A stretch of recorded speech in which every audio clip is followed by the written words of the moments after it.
the hope in my heart won't break.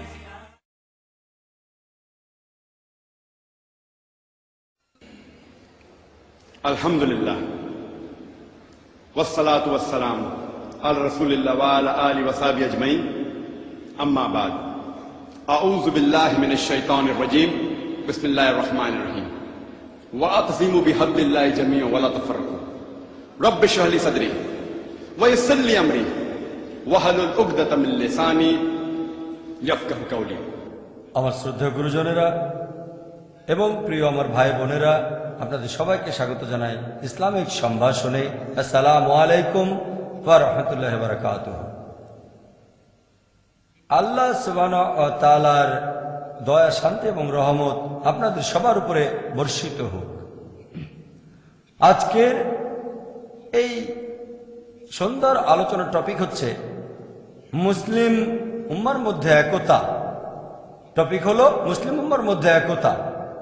টপিকটা খুবই গুরুত্বপূর্ণ, একেবারে আলাদা আর খুবই স্পর্শকাতর ইস্যু। গুরুত্বপূর্ণ কারণ মুসলিমদেরকে ওই দ্বিমত পোষণ করবে না যে মুসলিম উম্মার মধ্যে কোনো একতা নেই, সেজন্য এটা খুব গুরুত্বপূর্ণ টপিক। আর টপিকটা একেবারে আলাদা কারণ আপনারা সবাই হয়তো এটা জানেন যে আমার বেশিরভাগ লেকচারের উদ্দেশ্য থাকে দাওয়া দেওয়া, প্রধান লক্ষ্য থাকে অমুসলিমরা আর সেই সাথে মুসলিম ভাই বোনেরা। আমি সাধারণত দুই ধরনের লেকচার দিয়ে থাকি। একটা টাইপ, সেটা হলো কম্পারেটিভ রিলিজিয়ান, যেমন ধরেন হিন্দুইজম ও ইসলাম ধর্মের মধ্যে সাদৃশ্য, ইসলাম ও খ্রিস্টান ধর্মের মধ্যে সাদৃশ্য, হিন্দু ধর্মগ্রন্থে মোহাম্মদ সাল্লাল্লাহু আলাইহি সাল্লাম, পৃথিবীর বিভিন্ন ধর্মগ্রন্থে মোহাম্মদ সাল্লাল্লাহু আলাইহি সাল্লাম। যিশু কি ঈশ্বর? যিশু খ্রিস্ট কি আসলে ক্রুশবিদ্ধ হয়েছিলেন? এরকম আরো অনেক। যদিও এই লেকচারগুলোর প্রধান লক্ষ্য হচ্ছে অমুসলিম ভাই বোনেরা, তাদেরকে ইসলাম ধর্ম সম্পর্কে জানাচ্ছি তাদের ধর্মের মাধ্যমে। এতে করে উপকার হয় মুসলিম ভাই বোনদেরও, তারা তাদের অমুসলিম বন্ধুদের দাওয়া দিতে পারে। তাহলে দুজনের জন্যই এই কম্পারেটিভ রিলিজিয়নের ব্যাপারটা, দুজনের জন্যই। অমুসলিমরা ইসলাম সম্পর্কে জানতে পারছে আর মুসলিমরা শিখতে পারছে কিভাবে অমুসলিমদের দাওয়া দিতে হবে। আমি অন্য যে টাইপের লেকচার দেই সেগুলো এমন কিছু ইস্যুর উপর যেগুলো দিয়ে মিডিয়া ইসলামের উপর আক্রমণ করে। যেমন ধরেন ইসলামে নারীর অধিকার, অথবা মানুষ ভাবে আজকের বিজ্ঞান ও প্রযুক্তির যুগে ইসলাম সেকেলে হয়ে গেছে, তাই কোরআন ও আধুনিক বিজ্ঞান। এই দ্বিতীয় টাইপের লেকচারগুলো, এগুলো দুজনের জন্য। মুসলিমরা জানতে পারে ইসলাম নারীদের কি অধিকার দিয়েছে, তারপর ইসলাম কতখানি বিজ্ঞানসম্মত। পাশাপাশি অমুসলিমরাও জানতে পারছে এই সত্যের ধর্ম, এই দিনুল হক কি বলছে। তবে এরকম লেকচার এ পর্যন্ত খুব কমই দিয়েছি, যে লেকচারটা শুধুমাত্র মুসলিমদের জন্য। যেমন ধরেন আল কোরআন কি অর্থ বুঝে পড়া উচিত, কারণ কিছু মুসলিম বলে কোরআন না বুঝে পড়লেও চলবে, সেজন্য লেকচারটা দিয়েছি। অথবা দাওয়া অর ডিস্ট্রাকশন, এই লেকচারগুলো শুধুমাত্র মুসলিমদের জন্য, যদিও অমুসলিমদের উপকার হবে, তবে এগুলোর প্রধান লক্ষ্য হচ্ছে মুসলিমরা।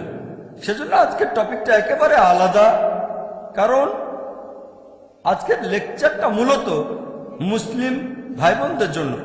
অমুসলিমদের উপকার হবে, তবে এর প্রধান লক্ষ্য মুসলিমরা, মুসলিম উম্মার মধ্যে একতা। আর আজকের ইস্যুটা বেশ স্পর্শকাতর। মুসলিমদের উদ্দেশ্যে অন্য লেকচারগুলো এতটা স্পর্শকাতর না।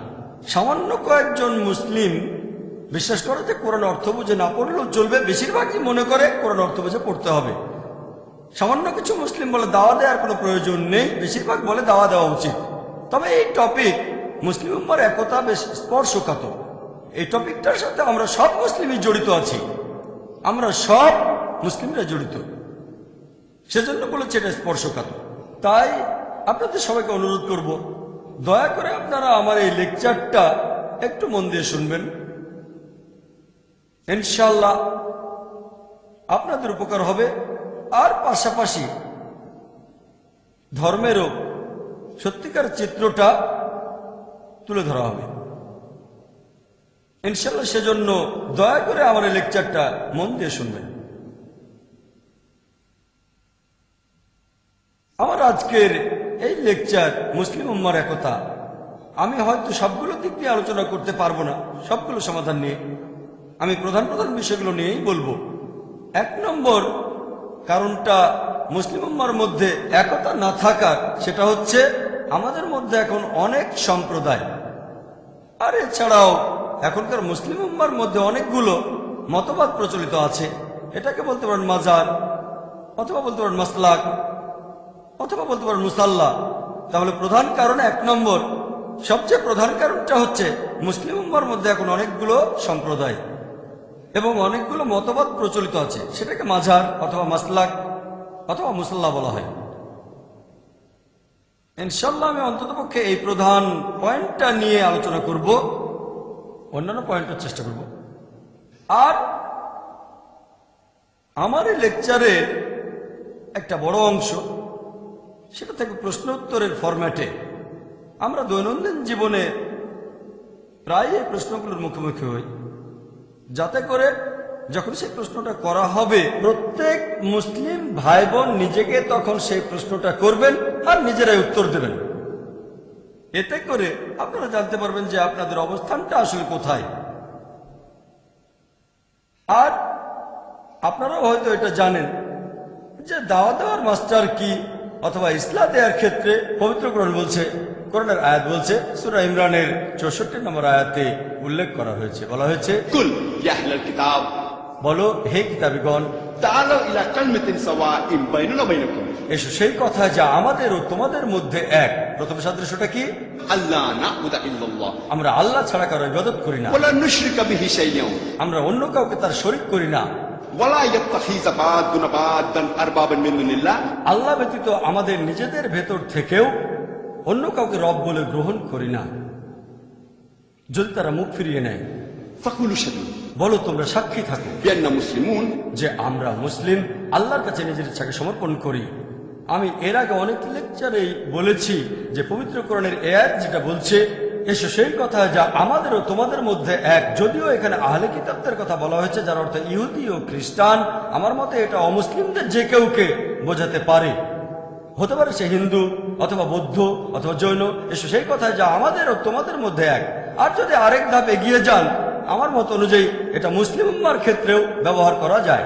যখন মুসলিম উম্মার মধ্যে মতভেদ থাকে, সবচেয়ে সেরা সমাধান হলো তাআলাউ ইলা কালিমাতিন সাওয়াইন বাইনানা ওয়া বাইনাকুম, এসো সেই কথা যা আমাদের ও তোমাদের মধ্যে এক।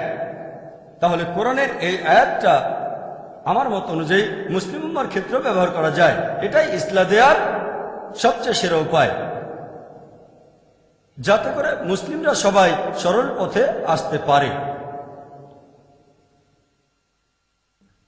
সাধারণত আপনি যে মুসলিমকে জিজ্ঞেস করেন ইসলাম ধর্মে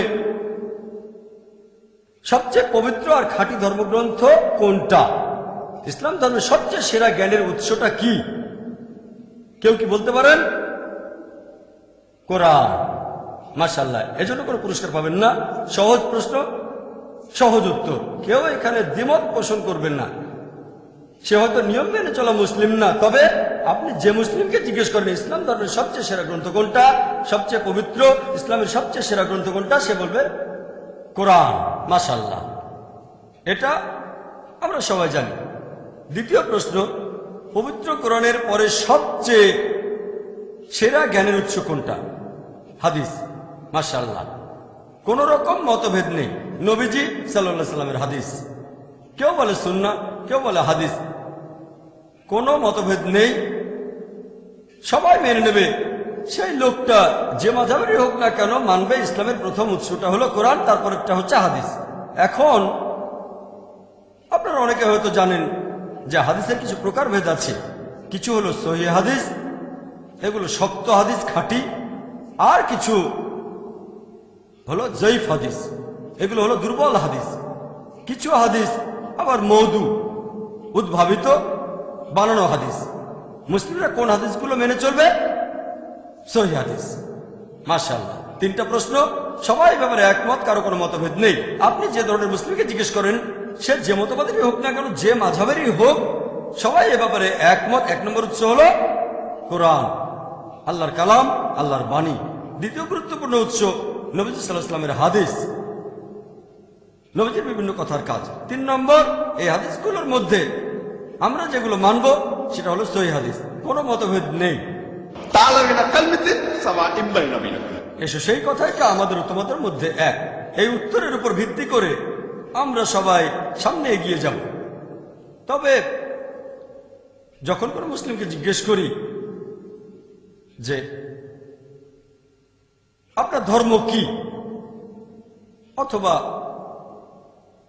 আপনি কোন মতবাদ মেনে চলেন, অথবা আপনার মাযহাব কি, বেশিরভাগ ইন্ডিয়ান তারা বলে যে তারা হলো হানাফি। কিছু মুসলিম হয়তো বলবে যে তারা হলো শাফি। আর আমি ইন্ডিয়ার বাইরে যখন এই প্রশ্নটা করি, হানাফি আর শাফির পাশাপাশি সেখানে উত্তর পেতে পারি আমি একজন হামলি, অথবা কেউ বলতে পারে আমি একজন মালিকি। তবে ইন্ডিয়ায় বেশিরভাগ মুসলিম নিজেদেরকে বলে হানাফি। এছাড়াও কিছু মুসলিম নিজেদের বলে শাফি। আরো ভাগ আছে, তবে এই দুটো হলো প্রধান। আমি পরের প্রশ্ন করি, ভাই আপনি কেন হানাফি, আপনি কেন শাফি নন? এখানে কমন উত্তর যেটা পাই, কারণ আমার বাবা মা ছিলেন হানাফি, আমার বাবা হানাফি, আমার মা হানাফি, সেজন্য আমিও হানাফি। আমি তখন সে লোককে প্রশ্ন করি, আপনার বাবা শাফি হলে কি হতো? সে তখন বলবে, ভাই জাকির, আমার বাবা যদি শাফি হতেন আমিও শাফি হতাম। খুব সহজ উত্তর, খুব ভালো কথা। আরেকটা সহজ প্রশ্ন, আপনার বাবা মা অমুসলিম যদি হতো তাহলে কি হতো? আপনি তাহলে কি হতেন? তখন সে অনেকক্ষণ চুপ থাকবে। আপনি আমাকে যুক্তিটা দিলেন, যেহেতু আপনার বাবা মা হানাফি সেজন্য আপনি হানাফি। বাবা মা শাফি হলে আপনিও শাফি হতেন, লজিক্যাল কথা। বাবা মা অমুসলিম হলে তখন কি হতো? সে অনেকক্ষণ চুপ থাকবে। ভাই আপনি চুপ করে আছেন কেন? তখন সে নরম গলায় বলবে, তাহলে আমিও হয়তো অমুসলিমই হতাম। নরম ভাবে বলবে, আমি হয়তো অমুসলিমই হয়ে যেতাম। এখন আপনার বয়স হয়তো 30-40 বছর হবে। এখন আপনি আমাকে উত্তর দিচ্ছেন যে আপনি একজন অমুসলিম, হতে পারেন হিন্দু বা খ্রিস্টান অথবা ইহুদি অথবা জৈন। আপনি আমাকে উত্তর দিলেন যে আপনি একজন অমুসলিম, কারণ আপনার বাবা একজন অমুসলিম, আপনার মাও একজন অমুসলিম। আপনি কি মাপ পাবেন? কোনো কথা নেই, সে উত্তর দিতে পারবে না। যদি বলেন মাপ পাবেন, তাহলে যত অমুসলিম আছে তারা সবাই মাপ পাবে, কারণ বেশিরভাগের বাবা মাই ছিল অমুসলিম। সে কোনো কথা বলবে না। তারপর সে আমাকে উত্তর দেবে একটু চিন্তা করে, যদি আল্লাহ আমাকে হেদায়েত করেন তাহলে আমি মুসলিম হয়ে যাব। আমি বললাম ভালো, আল্লাহ হেদায়েত করলে আপনি মুসলিম হয়ে যাবেন। তবে আল্লাহ পবিত্র কোরআনে বলছেন, সূরা আনকাবুতের 69 নম্বর আয়াতে উল্লেখ করা হয়েছে যে যদি তুমি সংগ্রাম করো আল্লাহ সুবহানাহু ওয়া তাআলার পথে, জিহাদ ফি সাবিলিল্লাহ, আল্লাহ সুবহানাহু ওয়া তাআলা তোমার সামনে রাস্তা খুলে দেবেন। এখানে শর্ত হলো আপনি সংগ্রাম করবেন। যদি সংগ্রাম করেন আল্লাহ আপনাকে হেদায়েত করবেন। আল্লাহ এই প্রতিশ্রুতি দিয়েছেন, যদি আপনি আল্লাহ সুবহানাহু ওয়া তাআলার পথে সংগ্রাম করেন আল্লাহ তাহলে আপনার রাস্তা খুলে দেবেন। তাহলে শর্ত হলো যদি সংগ্রাম করেন আল্লাহ আপনার রাস্তা খুলে দেবেন। যেমন গতকাল আপনারা দেখেছেন, বেশ কয়েকদিন ধরে অনেক অমুসলিম আমার কাছে প্রশ্ন করছে যে আমি তো অমুসলিম পরিবারে জন্মেছি, এতে আমার দোষটা কোথায়? আমি উত্তর দিয়েছিলাম, গতকাল অনেকেই এখানে ছিলেন, আমি তাকে প্রমাণ করে দেখিয়েছি যে যদি আপনি এখন ইসলাম গ্রহণ করেন আপনার আগের সব পাপ থেকে ক্ষমা পাবেন। তাহলে এভাবে একটা সুযোগ পাবেন। অনেক অমুসলিম ইসলাম গ্রহণ করেছে। তাহলে শর্ত হলো আপনাকে সংগ্রাম করতে হবে। কোন অমুসলিমকে হয়তো বলেছেন আপনি, তাদের ইসলাম ধর্ম মেনে চলা উচিত সত্যকে পাওয়ার জন্য। যদি কোনো অমুসলিম আপনাকে প্রশ্ন করে আপনি কেন মুসলিম, যদি উত্তর দেন যে আমার বাবা ছিল মুসলিম, সেই অমুসলিম বলবে সত্যি করে বলেন তো আপনি কখনো সত্যিকে খোঁজার চেষ্টা করেছেন? তাহলে আপনার দায়িত্ব ইসলাম সম্পর্কেও জ্ঞান অর্জন করা। পড়বেন কোরআন এবং হাদিস, বাধ্যতামূলক। অমুসলিমদের পাশাপাশি মুসলিমদেরও বলবেন আপনারা সত্যের পথে থাকেন। আমি কি বলতে পারি? আলহামদুলিল্লাহ। আপনার বাবা মা মাশাআল্লাহ হানাফি বা শাফি, তারা তো সবাই মুসলিম। আমার বাবা মাও মুসলিম ছিলেন আলহামদুলিল্লাহ, সেজন্য আমিও মুসলিম। আল্লাহর দয়া আলহামদুলিল্লাহ। তাকে পরে প্রশ্ন করব যে ভাই আপনি বললেন আপনি একজন হানাফি, কোনটা বেশি ভালো? হানাফি বেশি ভালো নাকি শাফি বেশি ভালো? এটা আমার পরের প্রশ্ন। কোনটা বেশি ভালো, হানাফি না শাফি? এই সব মুসলিম সম্প্রদায়ের বেশিরভাগ লোক এখানে উত্তর দেবে। চারজন আলেম এটা বানিয়েছেন। সুন্নিদের মধ্যে চারটা আলাদা মাযহাব অথবা বলা যায় সম্প্রদায়, সবাই এই উত্তরটাই দেয়। সুন্নিদের মধ্যে চারটা মতবাদ, হানাফি, মালিকি, শাফি, হামলি, এই চারটা আলাদা মতবাদের সবাই হলো বারহাক, তারা সবাই সঠিক। কিছু লোক বলবে হানাফি হলে ঠিক আছে, কেউ বলবে শাফি হলে ঠিক আছে, তবে বেশিরভাগ মুসলিমই বলছে চারজন আলেমই ঠিক বলেছেন, তারা চারজনই সঠিক কথা বলেছেন। তারপর থেকে আরেকটা সহজ প্রশ্ন করি। প্রশ্নটার সাথে সবাই মোটামুটি পরিচিত, মোটেও কঠিন না, সহজ। তারপর প্রশ্ন করি, ভাই আপনার মুসাল্লার ভেতরে আপনার মাসালাকে আপনার মাঝাবে হানাফি মুসাল্লায় দেখবেন, ধরেন একজন লোক অজু করলো, তারপর দুর্ঘটনাবশত সে একটা মহিলাকে অথবা মহিলা তাকে টাচ করলো। এখন তার অজুটা কি ভেঙে যাবে নাকি অজুটা ঠিক থাকবে? বলেন দেখি আপনার মত অনুযায়ী কি, অজুটা কি ভাঙলো নাকি? তাহলে কথা হলো তার কি এখনো অজুটা আছে নাকি অজুটা ভেঙে গেছে? একজন হানাফি বলবে যে হানাফি মাযহাবের নিয়মে তার অজুটা ভাঙবে না। আমি তখন বললাম ভালো, এবারে পরের প্রশ্ন করি। শাফি মাযহাবের নিয়মে, শাফি মুসাল্লার নিয়মে যদি একজন লোক দুর্ঘটনাবশত কোনো মহিলাকে অথবা মহিলা সে পুরুষকে স্পর্শ করে, যে লোকটা কিছুক্ষণ আগে অজু করেছে, এখন তার অজুটা কি ঠিক থাকবে নাকি ভেঙে যাবে অজুটা? তার অজু কি ঠিক থাকবে নাকি তার অজু করতে হবে আবার? এর উত্তরটা হবে মাশাআল্লাহ, আপনারা সবাই এটা জানেন। সহজ প্রশ্ন, সহজ উত্তর। অজু ভেঙে যায়, এটা কঠিন কিছু না। এখন পর্যন্ত সবগুলো প্রশ্ন সহজ, যে শাফি মুসাল্লার ভেতরে শাফি মাযহাবে অজুটা ভেঙে যাবে। এবারে পরের প্রশ্ন, এটাও খুব সহজ। আমি প্রশ্ন করছি, প্রিয় ভাইরা, দুটো কি একসাথে সঠিক হতে পারে? যে একজন মুসলিমের জন্য অজু ভেঙে যাবে যদি সে কোনো মহিলাকে স্পর্শ করে, আর অন্য একজন মুসলিমের জন্য অজু ভাঙবে না যদি সে অজু করা অবস্থায় কোনো মহিলাকে স্পর্শ করে। এখানে দুজনের কথাই কি সঠিক হতে পারে? আমি জিজ্ঞেস করছি না যে কে সঠিক, কারণ কে সঠিক বলতে গেলে কোরআন হাদিসের জ্ঞান থাকতে হবে। আমার প্রশ্ন সহজ, দুই পক্ষের কথাই কি সঠিক হতে পারে? না। সহজ প্রশ্ন, সহজ উত্তর, এজন্য পুরস্কার পাবেন না। যদি এই প্রশ্নটা করি যে একজন টিচার শেখালেন 2+2 এর ফলাফল 5 না, অন্য একজন টিচার শেখালেন 2+2 সমান হচ্ছে 5, এই দুজন টিচারের কথা কি একসাথে সঠিক হতে পারে? হ্যাঁ। যে লোকটা অঙ্ক করতে জানে না সে হয়তো বলবে হ্যাঁ, আমি আপনার সঙ্গে একমত। যে লোকটা অঙ্ক করতে জানে না সে হয়তো বলবে হ্যাঁ, কিন্তু যাদের অঙ্ক সম্পর্কে সামান্য জ্ঞান আছে, যে অন্তত ক্লাস 3-4 পর্যন্ত পড়েছে, সে লোক বলবে না, কারণ সবাই জানে 2+2 সমান 4। তাহলে প্রথম টিচার বলছেন 2+2 সমান 5 নয়, আর টিচার বললেন 2+2 সমান 5। দুজনের কথা কি একসাথে সঠিক হতে পারে? উত্তর হলো না। সহজ। মনে হয় আপনাদের বেশিরভাগই ক্লাস 4 পাস করেছেন।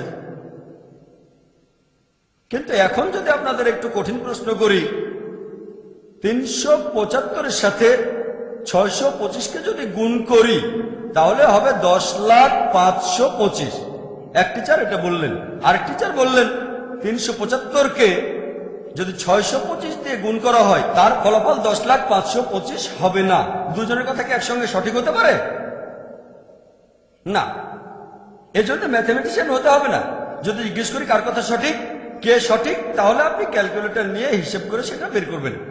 যদি অঙ্ক ভালো পারেন কিন্তু লজিক্যাল হন, একজন বলছেন ফলাফল 10,525, আরেকজন বলছেন ফলাফল 10,525, না ধরেন আপনার কাছে ক্যালকুলেটর নেই, অঙ্ক পারেন না, তারপরও দুজনের কথা একসাথে সঠিক হবে না। যদি জানতে চান এই দুই টিচারের মধ্যে কার কথা সঠিক, তাহলে আপনি ক্যালকুলেটর নিয়ে হিসেব করে হয়তো বলতে পারবেন যে প্রথম জন বা দ্বিতীয় জনের কথা সঠিক। ঠিক? সবাই আমার সঙ্গে একমত? একইভাবে যদি বলতে চান দুই মাযহাবের ভেতরে কার কথাটা সঠিক, হানাফি নাকি শাফি, দুই দলের কথা কি একসঙ্গে সঠিক হতে পারে? উত্তর হলো না। তবে কোন মাযহাবের কথাটা বেশি সঠিক,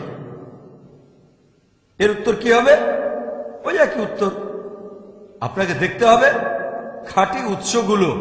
1 নম্বর হলো কোরআন, 2 নম্বর হাদিস। ঠিক? তাহলে এই উত্তরটা যে কে সঠিক, হানাফি নাকি শাফি, এটা আসলে সবার জানার কথা না, যদি না আপনি আল্লাহ সুবহানাহু ওয়া তাআলার পথে সংগ্রাম করেন, সত্যকে জানার চেষ্টা করেন। আল্লাহ সুবহানাহু ওয়া তাআলা পবিত্র কোরআনে বলেছেন, সূরা মাইদার 6 নম্বর আয়াতে উল্লেখ করা হয়েছে, ইয়া আইয়ুহাল্লাযীনা আমানু, হে মুমিনগণ, যখন তোমরা নামাজের জন্য প্রস্তুত হবে, মুখমণ্ডল ধোবে এবং তোমাদের হাত তোমরা কোণে পর্যন্ত ধোবে, পানি দিয়ে মাথা মাসাজ করবে, তারপর তোমাদের পা গোড়ালি পর্যন্ত ধোবে। তার মানে নামাজ পড়ার আগে ওযু করাটা বাধ্যতামূলক। আর যদি তখন জানাবা অবস্থায় থাকেন তাহলে আপনাকে গোসল করতে হবে। আয়াতটা এরপর বলছে, যদি তোমরা অসুস্থ থাকো, যদি কোনো অসুখ হয়, অথবা সফরে থাকো, অথবা যখন প্রকৃতিটাকে সাড়া দিয়ে তোমরা ফিরে আসবে, টয়লেট থেকে ফিরে আসবে, অথবা কোনো মহিলার সাথে সঙ্গত হও, কোনো মহিলাকে স্পর্শ করো, এবং যদি তোমরা কোথাও পানি না পাও, পরিষ্কার বালি নেবে অথবা মাটি, সেটা দিয়ে মুখ হাত মাসে করো। তায়াম্মুমের কথা বলা হচ্ছে, কোনো পানি না থাকলে তায়াম্মুম করেন। কোরআনের এই আয়াতটার উপর ভিত্তি করে যেটা বলছে, কোনো মহিলা যদি স্পর্শ করে বা মহিলাকে স্পর্শ করলে, এখানে আরবি শব্দ হলো লামাস, এর মূল আরবি শব্দ মাসা। এটার উপর ভিত্তি করে যে কোনো মহিলাকে টাচ করলে, অথবা আপনি কোনো মহিলাকে টাচ করলেন, আপনাকে আবার ওযু করতে হবে, আর পানি না থাকলে তায়াম্মুম করতে হবে। অথবা আপনাকে গোসল করতে হবে। গোসল, ওযু অথবা তায়াম্মুম, 3টা অপশন। কোথাও পানি না থাকলে তায়াম্মুম করবেন। এখন এই আরবি শব্দ মাসা, এই শব্দটা দুটো অর্থ, ডিকশনারি খুললে আপনারাও দেখতে পাবেন মাসা শব্দের অর্থটা কি। এর অর্থ দুটো, একটা শারীরিক স্পর্শ, আরেকটা সহবাস করা। তাহলে এই দুইজন মহান আলেম, তারা খুব জ্ঞানী ছিলেন। ইমাম আবু হানিফা রাহমাতুল্লাহ আলাইহি, আল্লাহ তাকে শান্তিতে রাখুন, তিনি আয়াতের অর্থ করেন, যদি কোনো মহিলার সাথে সহবাস করেন তাহলে আপনার ওযু অথবা গোসল করাটা বাধ্যতামূলক হয়ে যায়। এখানে মাসা শব্দটার অর্থ হচ্ছে সহবাস করা। সেজন্য যদি কোনো মহিলাকে স্পর্শ করেন আপনার ওযু ভেঙে যাবে না। ইমাম শাফি, আল্লাহ তাকে শান্তিতে রাখুন, রাহমাতুল্লাহ আলাইহি, তিনি আয়াতটার অর্থ করেছেন শারীরিক স্পর্শ। মাসা শব্দটা দুটো অর্থ, যে কোনোটা সঠিক হতে পারে। তিনি এর অর্থ করেছেন শারীরিক স্পর্শ। তাহলে এখানে হানাফি মাযহাবের মত অনুযায়ী সহবাস করলে ওযু ভেঙে যায়, শারীরিকভাবে স্পর্শ করলে ওযু ভাঙে না। আর শাফি মাযহাবের মত অনুযায়ী কোনো মহিলাকে শারীরিকভাবে স্পর্শ করলেও ওযু ভেঙে যায়, আর তখন আপনাকে আবার ওযু করতে হবে। এখন মাসা শব্দটা দুটো অর্থ, দুজন আলাদা দুটো অর্থ ধরেছেন। ইসলাম ধর্মের সবচেয়ে গুরুত্বপূর্ণ হচ্ছে পবিত্র কোরআন। যদি কোরআন থেকে সমাধান না পান তাহলে পরের উৎসে যাবেন, আর সেটা হচ্ছে হাদিস। তবে যদি আমরা কোরআনের অন্যান্য আয়াতগুলো দেখি, পবিত্র কোরআনের সূরা ইমরানের 47 নম্বর আয়াতে যেটা বলা হয়েছে, এই আয়াতেও এই মাসা শব্দটা ব্যবহার করা হয়েছে। এখানে মরিয়ম আলাইহিস সালামের কাহিনী বর্ণনা করা হয়েছে, যে প্রধান ফেরেশতা জিবরাইল আলাইহিস সালাম তার কাছে এসে জানালো, তোমার একটা পুত্র সন্তান হবে। মরিয়ম তখন উত্তর দিলেন, আল্লাহ তাকে শান্তিতে রাখুন। এটা পবিত্র কোরআনের সূরা ইমরানের 47 নম্বর আয়াতে উল্লেখ করা হয়েছে যে এটা কিভাবে সম্ভব, আমার সন্তান কিভাবে হবে যখন কোনো পুরুষ আমাকে স্পর্শ করেনি। সেই শব্দ, সেই একই শব্দ মাসা এখানেও আছে। এখন আমাদের সবাই বুঝতে পারবে যখন হযরত মরিয়ম আলাইহিস সালাম যখন তিনি বললেন যে আমার সন্তান কিভাবে হবে যখন কোনো পুরুষ আমাকে স্পর্শ করেনি, এর অর্থ সহবাস করা। শারীরিক স্পর্শ বোঝানো হচ্ছে না, কারণ শারীরিকভাবে কোনো মহিলাকে স্পর্শ করলে সন্তান হওয়ার কোনো সম্ভাবনা নেই, কিন্তু যদি কেউ সহবাস করে তাহলে সন্তান হওয়ার সম্ভাবনা থাকবে। সেজন্য তিনি বললেন যে আমার সন্তান হবে কিভাবে যখন কোনো পুরুষ আমাকে স্পর্শ করেনি। তখন উত্তর আসলো, আল্লাহ যখন কিছু স্থির করেন, আল্লাহ বলেন কুন ফায়াকুন। হও, আর সেটা হয়ে যায়। এই হলো পুরো আয়াতটা। তবে এখানে মাসা শব্দটার অর্থ সহবাস করা। এছাড়াও আমরা যদি নবীজি মুহাম্মদ সাল্লাল্লাহু আলাইহি সাল্লামের হাদিস পড়ি, যদি কোনো সন্দেহ থাকে, কোরআনের কোনো আয়াতের অর্থ বুঝতে না পারেন, তাহলে এরপরের উৎস হাদিস দেখবেন, আর খেয়াল রাখবেন সে হাদিসটা যেন সহিহ হাদিস হয়। এমন একটা হাদিস, সহিহ হাদিস আছে আবু দাউদে 1 নম্বর খণ্ড, বুক অব সালাহ 70 নম্বর অধ্যায়ের 179 নম্বর হাদিস। হযরত আয়েশা রাদিয়াল্লাহু আনহা তিনি বললেন, একবার নবীজি তার একজন স্ত্রীকে চুমু দিয়ে নামাজ পড়তে চলে গেলেন, তিনি আবার ওযু করেননি।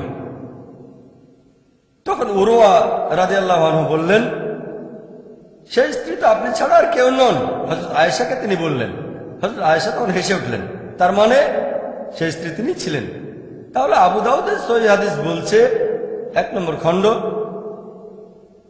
বুক অব সালাহ 70 নম্বর অধ্যায়ের 179 নম্বর হাদিস। এটাকে সহিহ হাদিস বলে মত দিয়েছেন বিভিন্ন মুহাদ্দিসগণ, তাদের মধ্যে আলবানীও আছেন।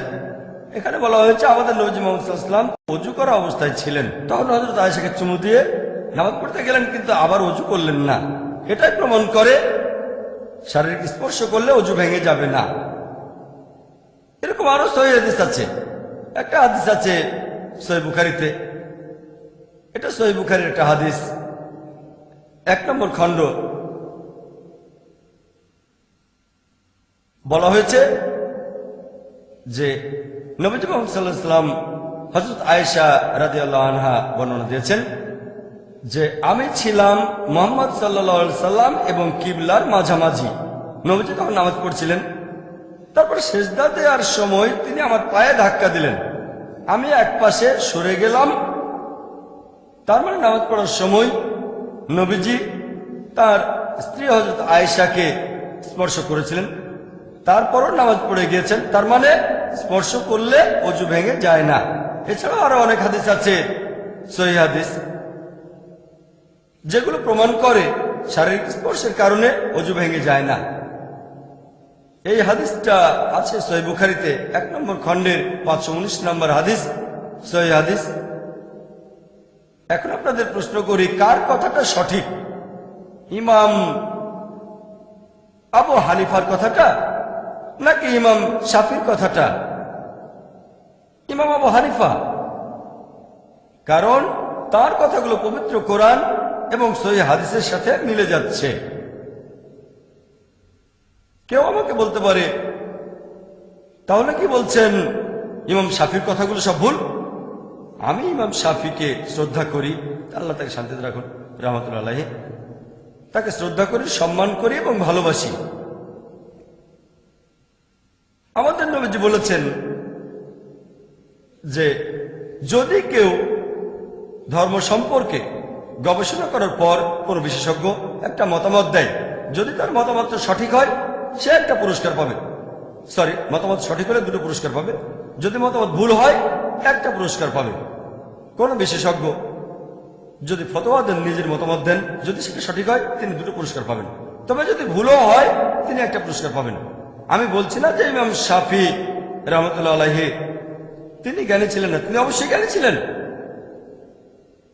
তিনি অনেক কিছু জানতেন। তবে আমাদের বুঝতে হবে সেই সময় যখন ইমাম হানিফা বা ইমাম শাফি রাহমাতুল্লাহ আলাইহি ওনারা যখন বেঁচে ছিলেন, সব হাদিস তখন সংগ্রহ করা হয়নি। সংগ্রহ করা শুরু হয়েছে আরো আগে, তবে শেষ হয়েছে অনেক পরে। এখন হতে পারে আবু দাউদের এই হাদিসটা 1 নম্বর খণ্ড 70 নম্বর অধ্যায়ের 179 নম্বর হাদিস, এছাড়াও সহিহ বুখারীর এই হাদিসটা 1 নম্বর খণ্ডের 519 নম্বর হাদিস, এটা ইমাম শাফির কাছে পৌঁছায়নি। যেহেতু হাদিসটা তার কাছে পৌঁছায়নি, তিনি দুটো অপশনের একটা বেছে নিয়েছেন, শারীরিক স্পর্শ বা সহবাস। তিনি এটাকে ধরেছেন শারীরিক স্পর্শ। এমন না যে তিনি জ্ঞানী নন, হয়তো এই হাদিসটা তার কাছে পৌঁছায়নি। তাহলে পবিত্র কোরআনের এই আয়াতে একটা শব্দে দুটো অর্থ হতে পারে, তিনি একটা অর্থ ধরেছেন। এমন না যে তিনি ইচ্ছা করেই ভুলটা করেছেন, এমন বলেছেন কারণ হতে পারে হাদিসটা তার কাছে পৌঁছায়নি। আরেকটা উদাহরণ দেই, আপনাদের প্রশ্ন করি যে নামাজ পড়ার সময় যেখানে শব্দ করে পড়তে হয়, মানে ফজরের নামাজ, তারপর মাগরিব আর এশার নামাজ, ইমাম যখন সূরা ফাতিহা পড়া শেষ করেন, এখানে হানাফি মাযহাব যেটা করে, যখন তারা জামাতে নামাজ আদায় করেন, তারা তখন আমিন শব্দটা জোরে বলে নাকি জোরে বলে না? ইমাম আবু হানিফার মতে, হানাফি মাযহাবের মত অনুযায়ী আমিন শব্দটা জোরে বলবেন না। ইমাম যখন সূরা ফাতিহা পড়া শেষ করবেন মনে মনে বলবেন। তবে ইমাম শাফির মত অনুযায়ী, আল্লাহ তাকে শান্তিতে রাখুন, শাফি মাযহাবের অনুসারীরা যখন জামাতে নামাজ আদায় করে, তারা আমিন কি শব্দ করে বলে নাকি বলে না? উত্তর হলো বলে। সহজ, আপনারা সবাই এটা জানেন, আমরা সবাই এটা জানি। হানাফি মাযহাব যেটা করে, তারা শব্দ করে আমিন বলে না। আবার শাফি মাযহাব তারা শব্দ করে বলে। ফজরের নামাজ, মাগরিব আর এশার নামাজে এখানে কে সঠিক? যদি না জানেন তাহলে কোরআন এবং হাদিস দেখবেন। পবিত্র কোরআনে এমন কোন আয়াত দেখি না যেটা বলছে আমিন শব্দ করে বলতে হবে বা হবে না। তাহলে আমরা ইসলাম ধর্মের পরের উৎসটা দেখবো, আর সেটা হচ্ছে হাদিস। যখন আমরা সহিহ হাদিস পড়ি,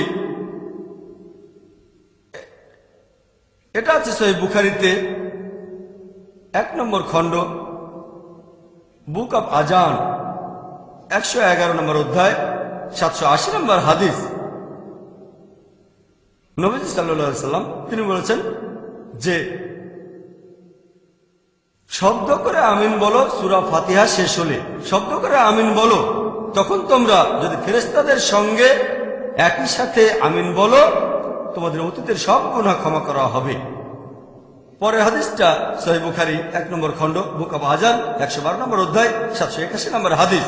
নবীজি বলেছেন, তোমাদের কারো আমিন বলার সময়ে যদি ফেরেশতাগণের ভেতরেও কেউ আমিন বলে, তোমাদের অতীতের সব গুনাহ ক্ষমা করা হবে। সহিহ বুখারী 1 নম্বর খণ্ড, বুক অব আজান, 113 নম্বর অধ্যায়, 782 নম্বর হাদিস। নবীজি বলেছেন, যখন ইমাম বললেন গায়রুল মাগদুবি আলাইহিম ওয়ালাদ-দাল্লিন, শব্দ করে আমিন বলো, তোমাদের আমিন বলার সময় যদি ফেরেশতাগণের কেউ আমিন বলে, তোমাদের আগের সব গুনাহ ক্ষমা করা হবে। আমি এখানে সহিহ বুখারী থেকে 3টা হাদিসের উদ্ধৃতি দিলাম যে সূরা ফাতিহার শেষ শব্দ করে আমিন বলতে হবে। একইভাবে সহিহ মুসলিমে সব মিলিয়ে মোট 6টা হাদিস আছে। যদি সহিহ মুসলিম পড়েন 1 নম্বর খণ্ড, বুক অব সালাহ, 116 নম্বর অধ্যায়ের 811 নম্বর হাদিস থেকে 16 নম্বর হাদিস পর্যন্ত, সহিহ মুসলিমে সব মিলিয়ে মোট 6টা হাদিস বলছে যে শব্দ করে আমিন বলতে হবে। আমি এখানে আপনাদের 9টা হাদিসের রেফারেন্স দিলাম যেগুলো বলছে যে শব্দ করে আমিন বলতে হবে। এখন আপনাদের একটা প্রশ্ন করি, এখানে কে সঠিক, হানাফি মাযহাব নাকি শাফি মাযহাব? শাফি মাযহাব সহজ, যেটা কোরআন এবং হাদিসের সাথে মিলে যাবে সেটাই মেনে চলবেন, সহজ। এবার আমার প্রশ্নতে আসি। প্রথম প্রশ্নটা যে অজু ভেঙে যায় কিনা। যদি কোনো পুরুষ দুর্ঘটনাবশত কোনো মহিলাকে স্পর্শ করে ফেলে অথবা মহিলা পুরুষকে, চিন্তা করেন একজন অমুসলিম যদি ইসলাম গ্রহণ করে আর আমাকে জিজ্ঞেস করে যে ভাই জাকির, আমার অজু থাকা অবস্থায় যদি কোনো মহিলা আমাকে টাচ করে বা আমি তাকে টাচ করি, তাহলে কি আমাকে আবার অজু করতে হবে? আমার অজু কি ভেঙে যাবে? তাকে কি আমি জিজ্ঞেস করব যে আপনার বাবা হানাফি না শাফি? তার বাবা তো ছিল অমুসলিম। তাহলে উত্তর হবে কোরআন এবং সহিহ হাদিস অনুযায়ী। কোরআন আর সহিহ হাদিসে বিশ্লেষণ করলে জানতে পারবেন যে এতে করে অজু ভাঙবে না। তাই সে যে সম্প্রদায় থেকে আসুক না কেন, যদি না কেউ আমাকে বলে দেখেন ভাই জাকির, আসলে ব্যাপারটা হানাফিদের স্কিনের তেলের পরিমাণটা একটু বেশি, শাফিদের স্কিন খসখসে, সেজন্য হানাফিদের অজু ভাঙে না, শাফিদের অজুটা ভেঙে যায়। কেউ যদি এই ধরনের কোনো বৈজ্ঞানিক কারণ দেখায় তাহলে হয়তো আমাকে একটু চিন্তা করতে হবে, কিন্তু এমন কিছুই নেই যে হানাফিদের স্কিন একরকম, শাফিদের স্কিন আরেক রকম। আমাদের ফিরে যেতে হবে আল্লাহ এবং রাসূলের কাছে। তারপর কোরআন আর হাদিস বিশ্লেষণ করে দেখব, তাহলে উত্তরটা পাবো। আবারও কেউ প্রশ্ন করতে পারে দ্বিতীয় প্রশ্নটা সম্পর্কে, শব্দ করে আমিন বলা নিয়ে। ইমাম শাফি এখানে সঠিক, আর হানাফি মাযহাব শব্দ করে আমিন বলে না। তাহলে কি বলছেন আবু হানিফা ভুল বলেছেন? উনি কি জানতেন না? নাউজুবিল্লাহ। ইমাম হানিফা, আল্লাহ তাদের শান্তিতে রাখুন, রাহমাতুল্লাহ আলাইহি, তিনি বিখ্যাত একজন বিশেষজ্ঞ, তাকে ভালোবাসি, শ্রদ্ধা করি। তবে ব্যাপারটা এমন না যে তিনি ইচ্ছে করেই ভুল করেছেন। আমি জানি যে হাদিসগুলোর কথা বললাম, সহিহ বুখারী 1 নম্বর খণ্ড 780 থেকে 782 নম্বর হাদিস, এছাড়াও সহিহ মুসলিম 1 নম্বর খণ্ড 811 থেকে 816 নম্বর হাদিস হয়তো তার কাছে পৌঁছায়নি। আমি আপনাদের আগেও বলেছি, আমাদের নবীজি যখন বেঁচে ছিলেন কোরআন তখন সম্পূর্ণভাবে লিপিবদ্ধ ছিল। এ কাজের তদারকি নবীজি নিজেই করেছিলেন। তার তদারকিতেই এই পবিত্র কোরআন আলহামদুলিল্লাহ লিপিবদ্ধ হয়েছিল। আর পবিত্র কোরআন নিয়ে আমাদের কারো মধ্যে কোনো মতভেদ নেই। তবে নবীজি তার কথাগুলো অর্থাৎ হাদিস লিপিবদ্ধ করতে উৎসাহিত করেননি, কোরআনের সাথে মিশে যেতে পারে। পরবর্তীতে যখন তিনি মারা গেলেন, লোকজন যখন তার উদ্ধৃতি দিয়ে বিভিন্ন কথা বলতে শুরু করলো, হয়তো সেটা তিনি বলেননি, তখন সবাই ভাবলো ঠিক আছে, এখন থেকে আমরা চেক করে দেখব নবীজি এটা বলেছেন কিনা। তাই হাদিস লিপিবদ্ধ করা শুরু হয়েছে নবীজি মারা যাওয়ার পরে। আর এই 4 জন মহান ইমামের সময়ে ইমাম আবু হানিফা, ইমাম মালিক, ইমাম শাফি, ইমাম আহমেদ ইবনে হাম্বল, আল্লাহ সবাইকে শান্তিতে রাখুন, তখন হাদিস লিপিবদ্ধ হচ্ছিল, তখনও সেটা শেষ হয়নি। পরবর্তীতে ইমাম বুখারী আসলেন, ইমাম মুসলিম আসলেন, আবু দাউদ, তিরমিজি, এভাবে পরবর্তী সময় এই 4 ইমামের ইন্তেকালের অনেকদিন পরে হাদিসের সংগ্রহ আরো সমৃদ্ধ হলো। তাই তারা সেই সময়ে যতটুকু জানতে পেরেছেন সেটার উপরে মতামত দিয়েছেন। এখন বলতে পারেন, ভাই জাকির, আপনি কি ইমাম আবু হানিফার চেয়ে বেশি জ্ঞানী? ভাই জাকির, নিজেকে ইমাম শাফির চেয়ে বেশি জ্ঞানী মনে করেন আপনি? আল্লাহ তাদের দুজনকে শান্তিতে রাখুন। আমি বলবো না, মোটেই না, ওনাদের তুলনায় আমরা কিছুই না। তারা নবীজির অনেক কাছে ছিলেন, তাদের জ্ঞান মাশাআল্লাহ, ওনারা ইমাম, আমাদের সাথে তুলনায় চলে না। জীবিত কোনো মানুষের সাথে তাদের তুলনা চলে না। তবে আগেও বলেছি যে আমাদের বুঝতে হবে হাদিস সংগ্রহ করার কাজ সেই সময়েও চলছিল। তাই এই 4 জন ইমামই বলেছেন কোনো মুসলিমই বলতে পারবে না যে সে সবগুলো সহিহ হাদিস জানে। আর এখনকার সময়টা হচ্ছে বিজ্ঞান আর প্রযুক্তির যুগ, এখন অনেক সহজ। সেই সময়ে ইমামদের আমলে কোনো হাদিস সংগ্রহ করতে গেলে হয়তো যেতে হতো কয়েকশো কিলোমিটার, কয়েক হাজার কিলোমিটার, সেগুলো লিখে রাখতে হতো। ফটোস্ট্যাট মেশিন ছিল না, এখন ফটোস্ট্যাট মেশিন আছে, ফ্যাক্স আছে, ইমেল আছে। এখান থেকে পৃথিবীর আরেক প্রান্তে ফ্যাক্স করতে পারেন, ইমেল করে পাঠাতে পারেন, কয়েক সেকেন্ডের মধ্যে পৌঁছে যাবে। তখনকার দিনে বিজ্ঞান প্রযুক্তি এত উন্নত ছিল না। আর এখন সবগুলো সহিহ হাদিস একটা সিডিতে পেতে পারেন, পুরো বুখারী শরীফ একটা ডিস্কে, সহিহ বুখারী, সহিহ মুসলিম, আমাদের এই আইআরএফে 10 লক্ষ হাদিস একটা ডিস্কে ভাগ করা আছে, সহিহ, জয়ীফ, মওদু। যেহেতু বর্তমানে বিজ্ঞান আর প্রযুক্তি অনেক উন্নত, আমরা অনেক সহজে হাদিসগুলো জানতে পারি। সে আমলে এটা মোটেও সহজ ছিল না। في خلق السماوات والأرض واختلاف الليل والنهار والفلك التي تجري في البحر بما ينفع الناس وما أنزل الله من السماء من ماء ماء فأحيا به الأرض بعد موتها وبث فيها من كل دابة وتصريف الرياح والسحاب المسخر بين السماء والأرض لآيات لقوم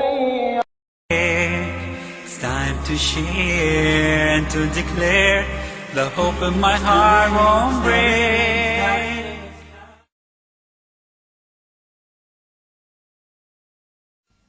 মনে করেন এখন একজন ছাত্র সে পাশ করলো বিএসসি, ব্যাচেলর অফ সায়েন্স। এখন বিজ্ঞানের বিভিন্ন বিষয়ে সে আইজ্যাক নিউটনের চেয়ে অনেক বেশি জানে। আইজ্যাক নিউটন হলেন পৃথিবীর সেরা বিজ্ঞানী, জানেন তো? আইজ্যাক নিউটন 1 নম্বর। মাইকেল এইচ হার্ট একটা বই লিখেছিলেন ইতিহাসের সবচেয়ে প্রভাবশালী 100 জন। তিনি 1 নম্বরে বসিয়েছিলেন আমাদের নবীজি মুহাম্মদ সাল্লাল্লাহু আলাইহি ওয়াসাল্লামকে। 2 নম্বর আইজ্যাক নিউটন। কিন্তু কেউ যদি আমার কাছে এসে বলে, ধরেন আপনার ছেলে বিএসসি পাস করেছে অথবা আপনি বিএসসি পাস করেছেন, তখন কি আপনি বলবেন যে আমি আইজ্যাক নিউটনের চেয়ে অনেক বেশি জানি? দেখেন, আপনি হয়তো অনেক কিছু জানেন যেগুলো আইজ্যাক নিউটন জানতেন না। তবে বিজ্ঞান আর প্রযুক্তির ক্ষেত্রে আইজ্যাক নিউটনের যে ব্রেন ছিল, নোবেল বিজয়ী বিজ্ঞানীদেরও সেই ব্রেন নেই। আইজ্যাক নিউটনের ব্রেন অসাধারণ, তবে তার হাতে রিসোর্স কম ছিল। বিজ্ঞানের অগ্রগতিতে তার অবদান অভূতপূর্ব, এজন্য তাকে বলা হয়েছে ইতিহাসের সেরা বিজ্ঞানীদের একজন। তবে বর্তমানের একজন বিএসসি গ্রাজুয়েট নিউটনের চেয়ে অনেক বেশি জানে। সে নিউটনের থিওরিগুলো জানে, নিউটনের থিওরির কারেকশনগুলো সে জানে। নিউটনের কিছু ভুল ছিল, পরবর্তীতে অন্যান্য বিজ্ঞানীরা এসে নিউটনের থিওরিগুলো ভুল শুধরে দিয়েছেন। তাহলে একজন বিএসসি গ্রাজুয়েট বর্তমানের, সে আইজ্যাক নিউটনের চেয়ে হয়তো অনেক বেশি জানে, কিন্তু তাতে সে আইজ্যাক নিউটনের চেয়ে বড় বিজ্ঞানী কিন্তু হয়ে যাচ্ছে না। একইভাবে আমরা এখন হাদিসগুলো খুব সহজেই পেতে পারি। তার কারণ এই বিশেষজ্ঞগণ, ইমাম বুখারী, ইমাম মুসলিম আর অনেকে এই হাদিসগুলো সংগ্রহ করেছেন। এর ফলে আমরা সহজেই জানতে পারি যে এই হাদিসটা সহিহ কিনা। বিজ্ঞান ও প্রযুক্তির কারণে এটা সহজ হয়ে গেছে। তার মানে এই না যে আমরা এই 4 জন ইমামের চেয়ে বড়, আমরা অনেক বেশি জানি, না, মোটেও ঠিক না। আমি এই দাবি করব না, অন্য কোনো মুসলিমও করবে না। এমন না যে আমরা তাদের চেয়ে বড়, অনেক বেশি জানি। বর্তমানের বিজ্ঞান আর প্রযুক্তির কারণে আমরা এগুলো সহজেই জানতে পারি। তাই এই পয়েন্টটা আপনাদের পরিষ্কার করেই বললাম। এজন্যই বলেছিলাম যে টপিকটা স্পর্শকাতর। 4 জন ইমামকেই আমরা শ্রদ্ধা করি, তাদের সবাইকে ভালোবাসি। আর মুসলিম উম্মার একতার জন্য যে সমাধানটা, সেটা আমাদের কাছেই আছে। লেকচারের শুরুতে যে আয়াতটা বলেছিলাম, আল্লাহ পবিত্র কোরআনে বলেছেন, সূরা ইমরানের 103 নম্বর আয়াতে বলা হয়েছে, ওয়াতাসিমু বিহাবলিল্লাহি জামিআন ওয়া লা তাফাররাকু। তোমরা সবাই আল্লাহর রজ্জু শক্ত করে ধরো, পরস্পর বিচ্ছিন্ন হও না। আল্লাহ তাআলার রজ্জু কোনটা? আল্লাহর রজ্জু হলো এই পবিত্র কোরআন। আল্লাহ বলেছেন, তোমরা সবাই আল্লাহর রজ্জু শক্ত করে ধরো, পরস্পর বিচ্ছিন্ন হও না। ওয়াতাসিমু বিহাবলিল্লাহি জামিআন ওয়া লা তাফাররাকু। সবাই আল্লাহর রজ্জু শক্ত করে ধরো, পরস্পর বিচ্ছিন্ন হও না। শক্ত করে ধরো আর বিচ্ছিন্ন হও না, ডাবল গুরুত্ব, দ্বিগুণ গুরুত্ব। আর পবিত্র কোরআনের অনেক আয়াতে বলা হয়েছে, আতিউল্লাহ ওয়া আতিউর রাসূল। আল্লাহ এবং তার রাসূলকে মেনে চলো। আল্লাহ আমাদের মুসলিমদের এই আদেশ দিয়েছেন। অনেক জায়গায় তিনি বলেছেন, সব মিলিয়ে 20টারও বেশি আয়াতে, পবিত্র কোরআনে 20টারও বেশি আয়াতে আল্লাহ তাআলা বলেছেন, আতিউল্লাহ ওয়া আতিউর রাসূল।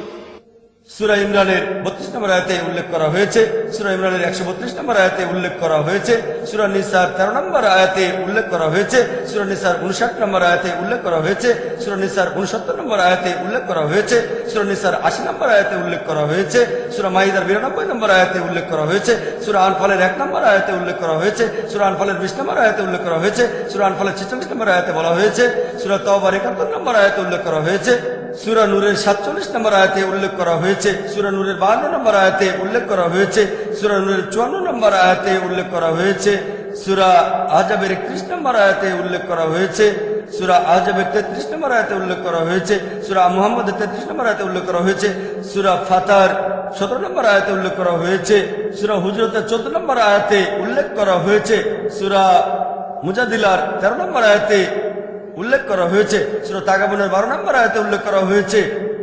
পবিত্র কোরআনে 20টারও বেশি আয়াতে আল্লাহ বলেছেন আতিউল্লাহ ওয়া আতিউর রাসূল, আল্লাহকে মানো এবং তার রাসূলকে মানো। তাহলে আল্লাহর রজ্জু এই পবিত্র কোরআন আর সহিহ হাদিস নবীজি মুহাম্মদ সাল্লাল্লাহু আলাইহি সাল্লাম।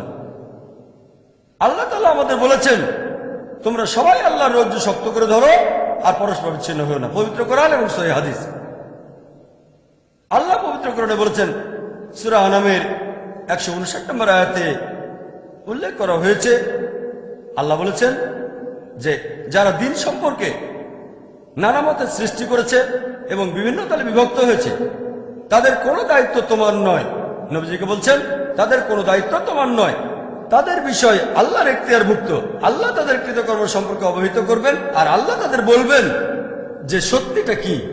আল্লাহ নবীজিকে বলছেন যারা ধর্মে নানা মতের সৃষ্টি করে আর বিভিন্ন দলে বিভক্ত হয়, হে নবী তাদের কোনো দায়িত্ব তোমার নয়, তাদের বিষয় আল্লাহর এখতিয়ারভুক্ত। আল্লাহ তাদের কৃতকর্ম সম্পর্কে অবহিত করবেন। তার মানে ইসলাম ধর্মে বিভিন্ন দল তৈরি করা হচ্ছে হারাম, এটা নিষিদ্ধ। আর পবিত্র কোরআনে এই কথাটা অনেকবার বলা হয়েছে। আল্লাহ পবিত্র কোরআনে বলেছেন, সূরা রুমের 31-32 নম্বর আয়াতে উল্লেখ করা হয়েছে, বলা হয়েছে মুশরিকদের অন্তর্ভুক্ত হয়েও না যারা আল্লাহ সুবহানাহু ওয়া তাআলার শরীক উপাসনা করে, আর তাদের মতো হয়েও না যারা দ্বীনে মতভেদ সৃষ্টি করে বিভিন্ন দলে বিভক্ত হয় আর প্রত্যেক দল উল্লাস করে তারা সত্যের পথে আছে।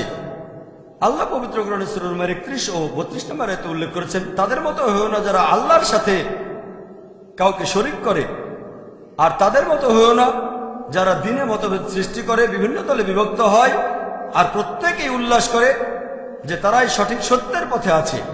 আল্লাহ এই কথাটা আবারও বলেছেন সূরা মুমিনুনের 53 ও 54 নম্বর আয়াতে উল্লেখ করা হয়েছে যে তাদের মতো হয়েও না যারা দ্বীনে মতভেদ সৃষ্টি করে আর বিভিন্ন দলে বিভক্ত হয় এবং তারা প্রত্যেকেই উল্লাস করে যে একমাত্র আমরাই সত্যের পথে আছি। এছাড়াও পবিত্র কোরআনে সূরা শুরার 13 ও 14 নম্বর আয়াতে উল্লেখ করা হয়েছে যে তোমরা দ্বীনকে প্রতিষ্ঠিত করো আর কোন রকম মতভেদ সৃষ্টি করো না। পবিত্র কোরআনে এরকম আরো অনেক আয়াতে বলা হয়েছে বিভিন্ন দলে বিভক্ত হয়েও না। তাহলে ইসলাম ধর্মে বিভিন্ন দল তৈরি করা এটা হারাম, এটা নিষিদ্ধ। 4টা রেফারেন্স দিলাম, এরকম আরো আছে। তবে যদি কোনো মুসলিমকে জিজ্ঞেস করি যে আপনি কি, আপনার ধর্মটা কি, কেউ বলবে আমি হানাফি, কেউ বলবে আমি শাফি, কেউ বলবে আমি হামলি, কেউ বলবে আমি মালিকি, কেউ বলবে আমি সালাফি, কেউ বলবে আমি আহলে হাদিস। আমাদের প্রিয় নবীজি কি ছিলেন? তিনি কি হানাফি ছিলেন, নাকি ছিলেন মালিকি, নাকি শাফি ছিলেন, অথবা ছিলেন হামলি, নাকি আহলে হাদিস, নাকি ছিলেন সালাফি? তিনি কি ছিলেন? আল্লাহ পবিত্র কোরআনে বলেছেন, সূরা ইমরানের 67 নম্বর আয়াতে উল্লেখ করা হয়েছে, ইব্রাহিম আলাইহিস সালাম ইহুদি অথবা খ্রিস্টান ছিলেন না, ছিলেন আত্মসমর্পণকারী, ছিলেন মুসলিম। পবিত্র কোরআনে সূরা ইমরানের 52 নম্বর আয়াতে উল্লেখ করা হয়েছে যে যীশু খ্রিস্টের অনুসারী যারা ছিল তারা সবাই বলল আমরা তো মুসলিম। আল্লাহ পবিত্র কোরআনে বলেছেন, সূরা হজের 78 নম্বর আয়াতে উল্লেখ করা হয়েছে, তোমরা জিহাদ করো আল্লাহ সুবহানাহু ওয়া তাআলার পথে, হে মুমিনগণ জিহাদ করো আল্লাহর পথে যেভাবে জিহাদ করা উচিত। তোমরা জিহাদ করো অধ্যবসায় এবং শৃঙ্খলার সাথে জিহাদ করে যাও। আল্লাহ তোমাদের মনোনীত করেছেন, তিনি দ্বীনের ব্যাপারে তোমাদের উপর কঠোরতা আরোপ করেননি। তিনি তোমাদের জন্য যে ধর্ম মনোনীত করেছেন, যে দিন মনোনীত করেছেন সেটা হচ্ছে ইব্রাহিমের দিন। তিনি তোমাদের নাম দিয়েছেন মুসলিম। আগের সব আসমানি কিতাবে এবং এই কিতাবেও আল্লাহ বলেছেন তিনি আমাদের মুসলিম বলে ডেকেছেন, আগেকার আসমানি কিতাবে আর এই কিতাবেও। সুতরাং যাকাত দাও, নামাজ আদায় করো। তাহলে আল্লাহ বলেছেন তিনি আমাদের নামকরণ করেছেন মুসলিম, এই আসমানি কিতাবে আর আগের কিতাবে। তাহলে আল্লাহ আমাদের যে লেভেল দিয়েছেন সেটা হলো মুসলিম। এছাড়াও আপনারা কোরআনের আরো অনেক আয়াতে দেখবেন আল্লাহ আমাদেরকে সম্বোধন করেছেন মুসলিম বলে। পবিত্র কোরআনের সূরা ফুসিলাতে 33 নম্বর আয়াতে উল্লেখ করা হয়েছে, ومن أحسن قولا ممن دعا إلى الله وعمل صالحا قال إنني من المسلمين। কথায় সেই ব্যক্তি অপেক্ষা কে উত্তম যে আল্লাহর পথে মানুষকে আহ্বান করে, সৎ কাজ করে এবং বলে আমি তো মুসলিম, আমি আল্লাহর কাছে আত্মসমর্পণকারী। আল্লাহ বলেননি যে আমরা হানাফি বা শাফি বা হামলি বা মালিকি বা সালাফি বা আহলে হাদিস। আল্লাহ আমাদের বলেছেন قال إنني من المسلمين। বলো আমি একজন মুসলিম। আল্লাহ কথা আবার বলেছেন সূরা জুমারের 12 নম্বর আয়াতে উল্লেখ করা হয়েছে, বলো আমি সেই প্রথম কয়েকজনের মধ্যে একজন যারা মুসলিম, যারা আল্লাহর কাছে আত্মসমর্পণ করে। আল্লাহ বলছেন বলো তুমি সেই প্রথম কয়েকজন মুসলিমের ভেতরে একজন। আমার লেকচারের শুরুতে দাওয়ার মাস্টারকে এটা নিয়ে বলেছিলাম, একেবারে শুরুতে না, একটু পরে লেকচার শুরুর আগে।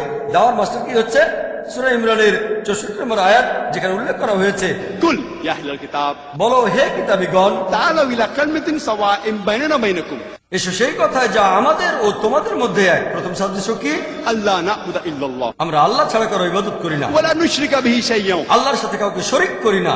ولا يتخذ بعضنا بعضا أربابا من دون الله আমরা আল্লাহ ব্যতীত আমাদের মধ্য থেকে কাউকে ঈশ্বর বলে গ্রহণ করি না।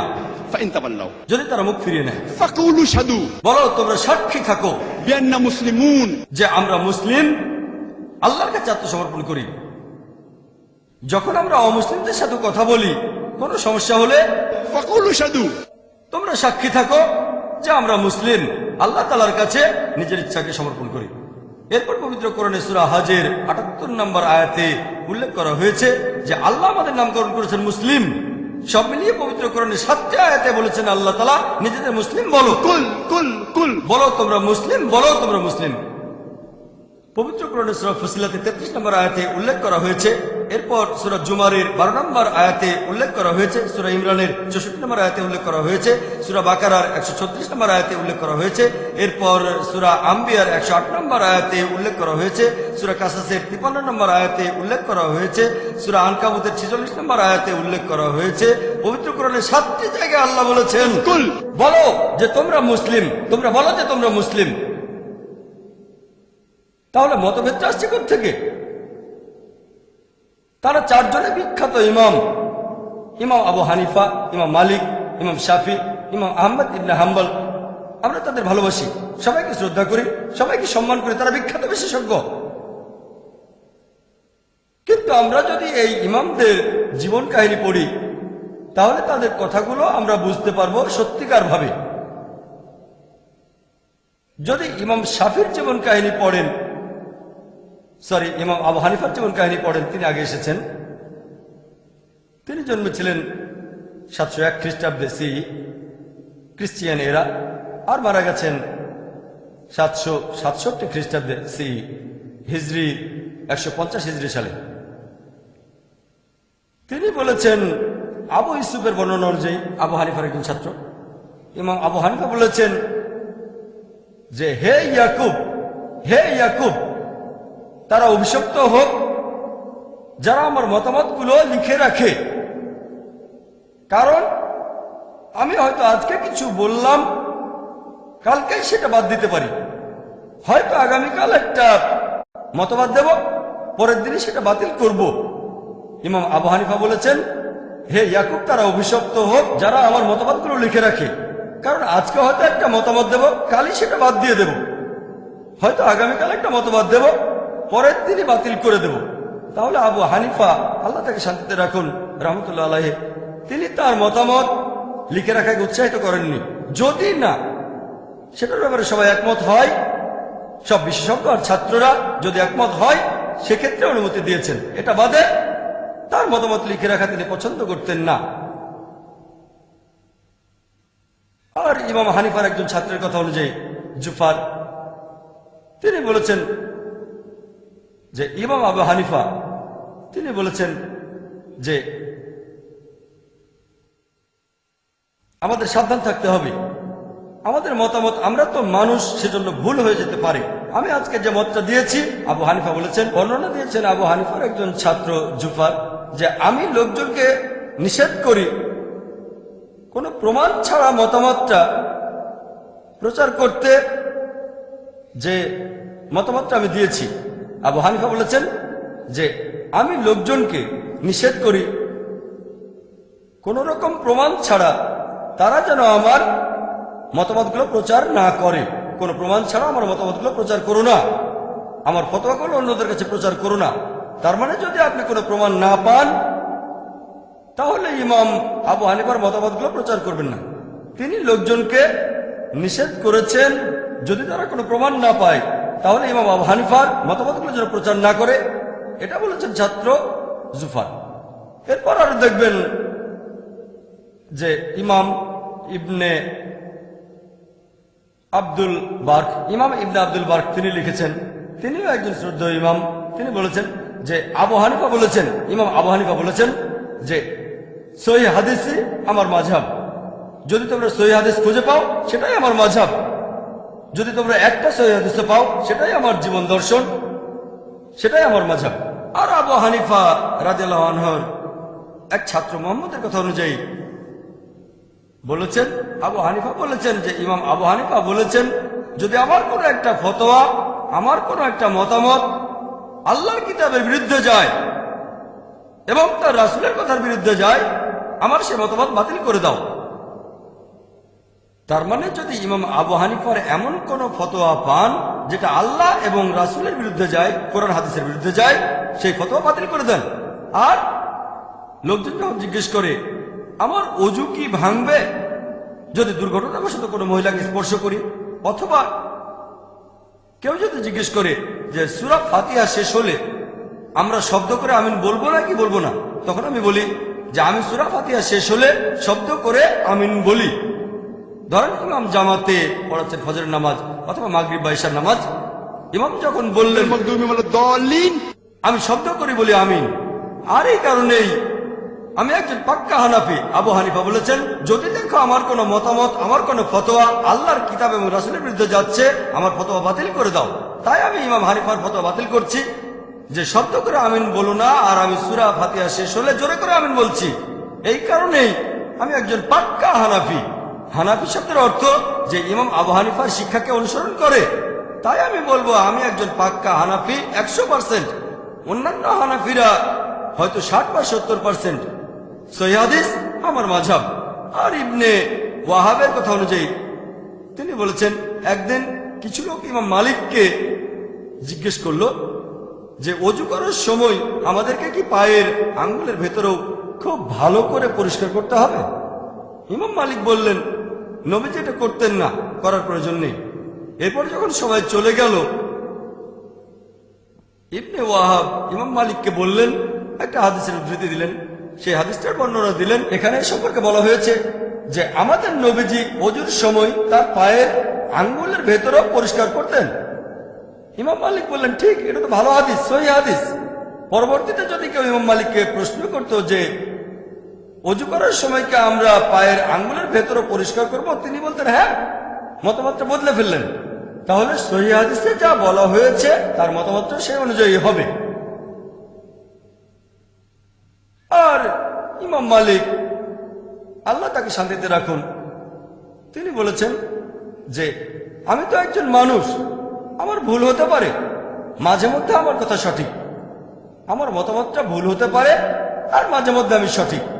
তবে আমার কোনো মতামত যদি আল্লাহ এবং তার রাসূলের বিরুদ্ধে যায়, আমার মতামত বাতিল করে দাও। একই কথা যদি ইমাম মালিকের কোনো মতামত, ইমাম মালিক রাদিয়াল্লাহু আনহু নিজেই বলেছেন আল্লাহ তাকে শান্তিতে রাখুন, যদি দেখো আমার কোনো মতামত, আমার কোনো ফতোয়া আল্লাহ এবং রাসূলের বিরুদ্ধে যাচ্ছে, আমার ফতোয়া বাতিল করে দাও, সেটাকে বাতিল করে দাও।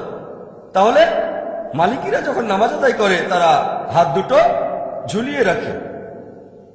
কিন্তু যদি আমরা আবু দাউদের হাদিস পড়ি, 1 নম্বর খণ্ড 755 নম্বর হাদিস আর 757 নম্বর হাদিস বলছে যে তোমরা হাত বাঁধবে নাভির নিচে, তবে এটা জয়ীফ হাদিস।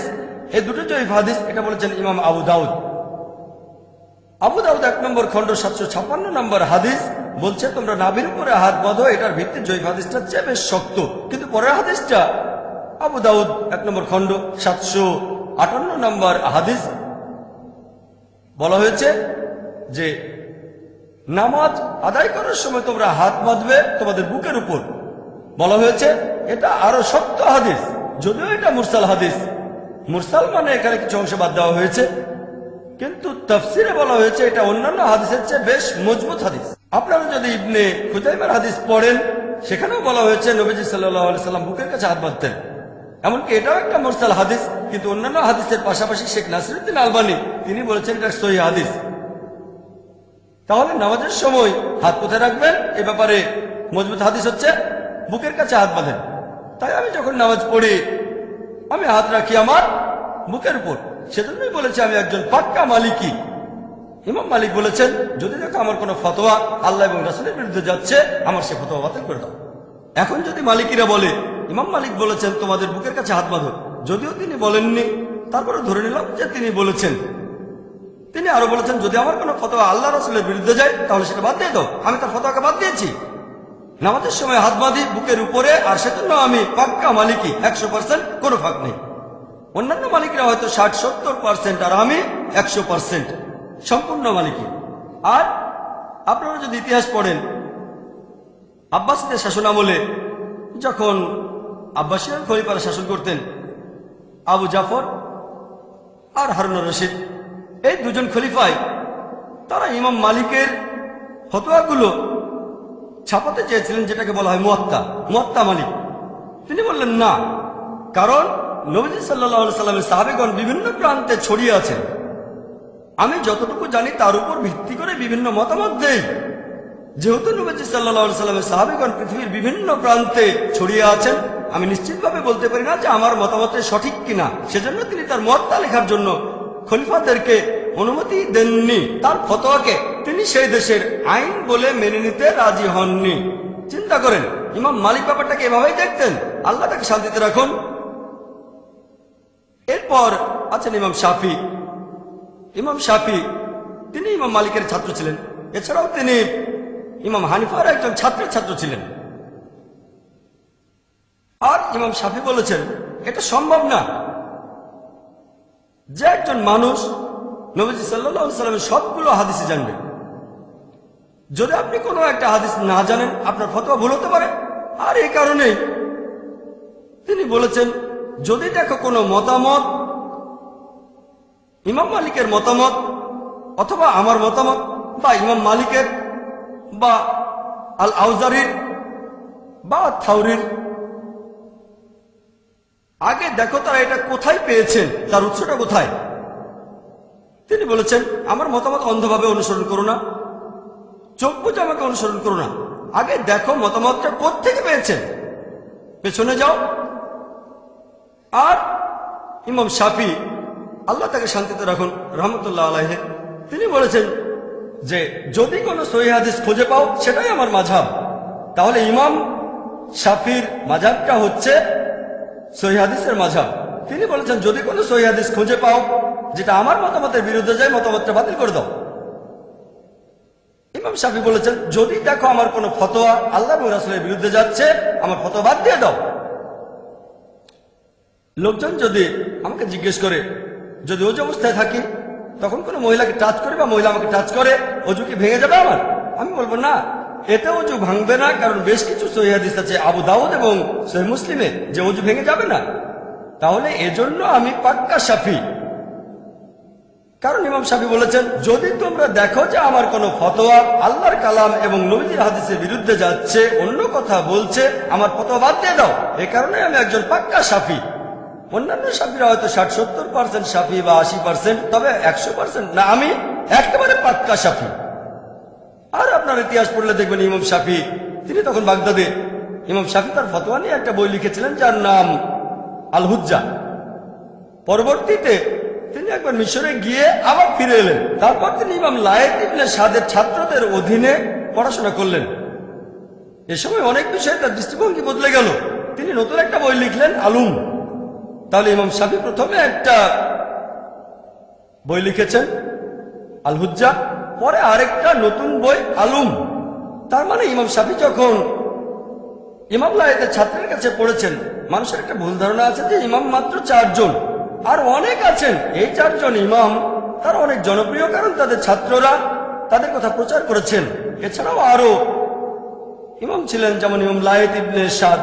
ইমাম শাফি একটা কথা বলেছিলেন, যদিও তিনি ইমাম মালিকের ছাত্র ছিলেন। তিনি বলেছেন যে ইমাম লায়েতের ফিকা সম্পর্কে যে জ্ঞান আছে সেটা ইমাম মালিকের চেয়েও অনেক বেশি। ইমাম শাফি এটা বলতে পারেন, আমরা পারি না। এছাড়াও আরো অনেক ইমাম আছেন। চতুর্থ ইমাম ইমাম আহমদ ইবনে হাম্বল। ইমাম আহমদ ইবনে হাম্বলও একই মত পোষণ করতেন। তিনি এত কঠোর ছিলেন যে ইমাম আবু হানিফা তিনি বলেছেন, নিশ্চিত না হওয়া পর্যন্ত আমার কোনো ফতোয়া লিখো না যদি সেটাতে সবাই একমত হয়। ইমাম আহমদ ইবনে হাম্বল এর চেয়ে অনেক বেশি কড়া ছিলেন। তিনি বলেছেন, আমার কোনো মতামতই লিখে রেখো না। যদি আমার মতামতকে যাচাই করতে চাও, অথবা ইমাম মালিকের মতামত, আমার মতামত, বা ইমাম মালিক, ইমাম শাফি, ইমাম আবু হানিফা, প্রধান উৎসগুলো দেখো। আর যদি দেখো আমার কোন ফতোয়া আল্লাহ এবং তার রাসূলের বিরুদ্ধে যাচ্ছে, ফতোয়া বাতিল করে দাও। এই কারণে আমি বলছি, আমি একজন 100% হামলি। হামলি মানে তো যারা ইমাম আহমদ ইবনে হাম্বলকে অনুসরণ করে চলে, আমি পুরো 100% হামলি। আর অন্য হামলিরা হয়তো 70 বা 80%। তাহলে যদি বলেন যে ইমাম আবু হানিফা যা বলেছেন, আল্লাহ সুবহানাহু ওয়া তাআলা তাকে শান্তিতে রাখুন, সেগুলো মানলে হবেন হানাফি। আমি একজন পাক্কা হানাফি, 100% হানাফি। যদি ইমাম মালিককে অনুসরণ করলে মালিকি হওয়া যায়, আমি পুরো 100% মালিকি। আর যদি ইমাম শাফিকে অনুসরণ করলে শাফি হওয়া যায়, আমি 100% শাফি। আর যদি ইমাম আহমদ ইবনে হাম্বলকে মেনে চললে হামলি হওয়া যায়, আমি তাহলে 100% পাক্কা হামলি। কারণ এই চারজন বিখ্যাত ইমামই বলেছেন, যদি দেখো আমার কোন ফতোয়া আল্লাহ এবং রাসূলের বিরুদ্ধে যাচ্ছে, আমার ফতোয়া বাদ দিয়ে দাও তোমরা। দেখেন, এই চারজন ইমামের অনুসারী এই মাযহাবগুলো আসলে কি? মাযহাব শব্দের অর্থ কি? মাযহাব মানে পথ, যাওয়ার রাস্তা অথবা যাওয়ার সময়। মাযহাবের আরেকটা প্রতিশব্দ সুন্নাহ। সুন্নাহ শব্দটার অর্থ পথ। নবীজির সুন্নাহ মানে নবীজির দেখানো পথ। তাহলে এই চারজন বিখ্যাত ইমামের মাযহাব ছিল আমাদের নবীজির মাযহাব। চারজন ইমামই বলেছেন, যদি কোনো সহিহ হাদিস পাও আমার ফতোয়া বাদ দাও। তার মানে এই চারজন ইমাম, তাদের মাযহাব ছিল আমাদের রাসূলের মাযহাব। সহজ, রাসূলের দেখানো পথ। ইমাম আবু হানিফা রাদিয়াল্লাহু আনহু, আল্লাহ তাকে শান্তিতে রাখুন, তিনি নতুন করে হানাফি মাযহাব বলে কিছু চালু করেননি। ইমাম মালিকি মাযহাব নামে নতুন কিছু চালু করেননি। ইমাম শাফি নতুন করে শাফি মাযহাব চালু করেননি তিনি। ইমাম আহমদ ইবনে হাম্বল, তিনি হামলি মাযহাব নামে নতুন কিছু চালু করেননি। তারা সবাই নবীজির মাযহাব অনুসরণ করেছেন। খ্রিস্টানদের মধ্যে এরকম একটা ভুল ধারণা আছে, যিশু খ্রিস্ট খ্রিস্টান ধর্ম প্রচার করতে আসেননি, তিনি এসেছিলেন ইসলাম প্রচার করতে। একইভাবে এই চারজন ইমামের সবাই এসেছিলেন আমাদের জ্ঞান দিতে, আল্লাহ এবং রাসূলের বিভিন্ন নির্দেশের ব্যাখ্যা দিতে। তারা নবীজি সাল্লাল্লাহু আলাইহি ওয়াসাল্লামের মাযহাব ছাড়া অন্য কোনো মাযহাবে ছিলেন না। আল্লাহ পবিত্র কোরআনে বলেছেন, সূরা নিসার 59 নম্বর আয়াতে উল্লেখ করা হয়েছে, আতিউল্লাহ আতিউর রাসূল। আল্লাহকে মানো এবং তার রাসূলকে মানো, এবং যারা তোমাদের মধ্যে ক্ষমতার অধিকারী, যারা বিভিন্ন ক্ষমতার অধিকারী এবং জ্ঞানের অধিকারী, আপনারা মানবেন আল্লাহ এবং তার রাসূলকে। এরপরে আল্লাহ বলেছেন, তোমাদের মধ্যে যারা ক্ষমতার অধিকারী, যারা জ্ঞানের অধিকারী। তবে আয়াতটা এখানে শেষ হয়ে যায়নি। এখানে আরো বলা হয়েছে, যদি তাদের মতভেদ থাকে আল্লাহ এবং রাসূলের কাছে ফিরে যাও। তাহলে যাদের জ্ঞান আছে, ইমাম শাফি, ইমাম আহমদ ইবনে হাম্বল, ইমাম মালিক, ইমাম আবু হানিফা, আল্লাহ তাদের শান্তিতে রাখুন সবাইকে, তাদের মতভেদ থাকলে আল্লাহ এবং রাসূলের কাছে ফিরে যাবেন। চারজন ইমাম একই কথা বলেছেন, যদি আমার ফতোয়া আল্লাহ এবং রাসূলের বিরুদ্ধে যায়, আমার ফতোয়া বাদ দাও। আল্লাহ একই কথা বলেছেন, আল্লাহ এবং রাসূলকে মানো, এবং যারা ক্ষমতার অধিকারী, যারা জ্ঞানের অধিকারী, তাদের মতভেদ থাকলে আল্লাহ এবং রাসূলের কাছে ফিরে যাও। যদি আল্লাহ এবং শেষ বিচারের দিনে বিশ্বাস রাখো, কারণ এটাই হলো উত্তম এবং পরিণামে প্রকৃষ্টতর। কোন রকম মতভেদ থাকলে আমরা কি করব? আল্লাহ এবং রাসূলের কাছে ফিরে যাব। ব্যাপারটা খুব সহজ। তবে কিছু মুসলিম আছে যারা আমাকে প্রশ্ন করতে পারে, ভাই জাকির, ভালো, যেসব লোকের কোরআন এবং হাদিসের যথেষ্ট জ্ঞান আছে, তাদের জন্য এটা সহজ যে কোনটা ভুল আর কোনটা ঠিক, কোনটা সহিহ হাদিস আর কোনটা জয়ীফ হাদিস। এখন আমরা কিভাবে সাধারণ মুসলিম হিসেবে, কমন মুসলিমরা বুঝতে পারবো যে কোনটা ঠিক আর কোনটা ভুল? প্রশ্নটা খুবই সুন্দর। আমি তাদের বলি, তারা বলে এই জন্য আমরা তাকলিদ করি। তখন তাদের বলি এই তাকলিদ শব্দটার অর্থ কি? তাকলিদ মানে দেখেন, কোন ইমামের কথাগুলো অনুসরণ করলে সেটাকে তাকলিদ বলা হয় না, হবেন মুকাল্লিদ। যদি আপনি প্রমাণ করে দেখান আপনার ইমাম ভুল করেছেন, তারপর সেটা শুধরে দিলেন, তখনও আপনি থাকবেন মুকাল্লিদ। যেমন ধরেন, যদি আপনার মায়ের হার্টে কোনো সমস্যা থাকে, ঠিক হার্টে সমস্যা আছে, তাহলে ডাক্তার লাগবে। এখন কার কাছে যাবেন? ডাক্তার কাছে তো যাবেন না, যাবেন একজন হার্ট স্পেশালিস্টের কাছে। আপনি ভেবে দেখবেন এমবিবিএস, না না না না, এমডি, হ্যাঁ এমডি। এমডি কিসের উপরে? ব্রেনের উপর? না না না না, হার্ট। ঠিক আছে, তাহলে ডাক্তারের কাছে যাওয়ার আগে রিসার্চ করবেন। আপনি সেই ডাক্তারের ডিগ্রিটা দেখবেন, এমবিবিএস, না না না, এমডি, হ্যাঁ কিসের উপরে এমডি? গাইনোকোলজি, না না না, কিডনি, না না না, ব্রেন, না না না, কার্ডিওলজি, হ্যাঁ ঠিক আছে, ডিএম, আরো উপরে এমডি অফ মেডিসিন, তার চেয়ে বড় ডাক্তার হচ্ছে ডিএম। আগে রিসার্চ করে তারপরে ডাক্তারের কাছে যান। যে কোনো ডাক্তারকে তো দেখাবেন না। যদি রাস্তায় কেউ বলে আপনার মায়ের হার্টের সমস্যা, একটা কাজ করেন, আপনি কি সেটা করবেন? তার কথা শুনবেন না, আপনি রিসার্চ করবেন। একইভাবে তৃতীয় ক্যাটাগরি, আতিউল্লাহ আতিউর রাসূল, আল্লাহ এবং তার রাসূলকে মানো। তৃতীয় ক্যাটাগরি হলো তোমাদের মধ্যে যাদের জ্ঞান আছে অথবা যারা হলো ক্ষমতার অধিকারী। আপনি রিসার্চ করবেন। একজন বিশেষজ্ঞ কোনো মত দিলে সেটা ঠিক হতে পারে, ভুলও হতে পারে, আপনি সব চেক করতে পারবেন না। ধরেন 10 জন বিশেষজ্ঞের মত শুনলেন, আপনি বললেন যে প্রথম বিশেষজ্ঞ প্রায় 30-40টা রেফারেন্স দিয়েছেন, আমি 20টা চেক করে দেখেছি, 20টাই কোরআন এবং সহিহ হাদিসে, তাহলে 21 নম্বরটা চেক করতে হবে না। এরপর তৃতীয় বিশেষজ্ঞকে দেখলেন, তারটা হলো মিক্সচার, কিছু আছে সহিহ হাদিস আর কিছু জয়ীফ হাদিস। তৃতীয় বিশেষজ্ঞ, তার বলা বেশিরভাগ কথাই হচ্ছে ভিত্তিহীন, সেখানে কোনো সহিহ হাদিস নেই। বুখারী, সহিহ বুখারী খোলেন, 7000-এরও বেশি হাদিস আছে, একটা সাথেও মিলে না। তাহলে অনেক বিশেষজ্ঞ আছেন, আপনি চেক করে দেখবেন। এখন আপনি চেক করে তারপর বুঝতে পারলেন যে হ্যাঁ প্রথম বিশেষজ্ঞ, হ্যাঁ কথা বলার সময় তিনি রেফারেন্স দেন, সব রেফারেন্স গুলো চেক করি কোরআন হাদিস দিয়ে। তারপর কি হবে? তাদের কোনো প্রশ্ন করলেন, 3 জন বিশেষজ্ঞ মতামত দিলেন, আপনি অটোমেটিক্যালি মানবেন প্রথম জনের কথা, কারণ এর আগে তার 20টা রেফারেন্স চেক করেছেন, সবগুলোই ঠিক ছিল। তাহলে ইনশাআল্লাহ 21 নম্বর রেফারেন্সটাও ঠিক হবে।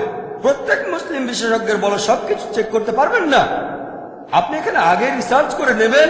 প্রথম যে বিশেষজ্ঞ, হ্যাঁ তিনি কোরআন হাদিস নিয়ে কথা বলেন, ধরেন মোট 4 জন বিশেষজ্ঞ, ইনি হলেন প্রথম বিশেষজ্ঞ। এরপর দ্বিতীয় বিশেষজ্ঞ যা বলেছেন তার কিছু সঠিক কিছু বেঠিক। এরপর তৃতীয় যে বিশেষজ্ঞ, বেশিরভাগই ভুল। তাহলে আপনি রিসার্চ করে বোঝার চেষ্টা করবেন যে কেমন বিশেষজ্ঞ। তারপর যদি রিসার্চ না করে প্রথম বিশেষজ্ঞকে মেনে চলেন, কোনো সমস্যা নেই। তবে ধরেন আপনি প্রথম বিশেষজ্ঞের কথা মানেন, তার উপরে রিসার্চ করেছেন, আরেকজন বিশেষজ্ঞ বললেন প্রথমজন যা বলেছেন সেটা ভুল, আমি প্রমাণ করে দেখাতে পারি কোরআন এবং হাদিস দিয়ে। প্রমাণটা চেক করেন, যদি প্রমাণ ভুল হয় তাকে বাতিল করেন, প্রথমজনকে মেনে চলেন।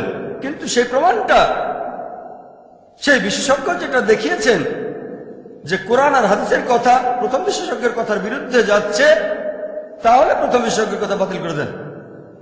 এখানে আরেকটা উদাহরণ দেই।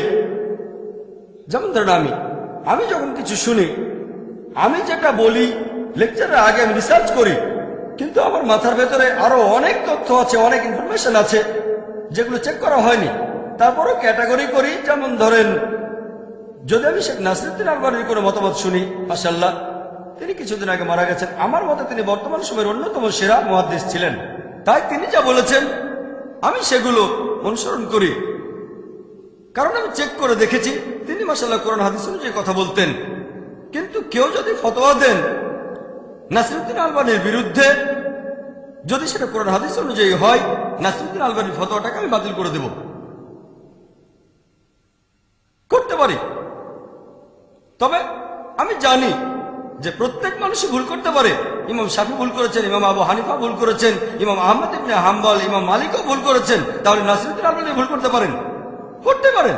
তবে সেই বিশেষজ্ঞদের একজন যারা কোরআন হাদিস অনুযায়ী কথা বলেন, তাহলে যদি কেউ ফতোয়া দেন এখানকার স্থানীয় লোক আর নাসিরউদ্দিন আলবানি, আমি আলবানির কথাটাই মানবো। যদি হাতে সময় থাকে তবে লেকচারে কিছু বললে সেটা আমি চেক করি, লেকচারটা চেক করে নিই, কারণ সেটা দায়িত্ব আমার। তবে যদি আমি কোনো মতামত দিতে চাই, আমার পক্ষে সব হাদিস চেক করা সম্ভব না, কঠিন, সাধারণ মানুষের পক্ষে কঠিন।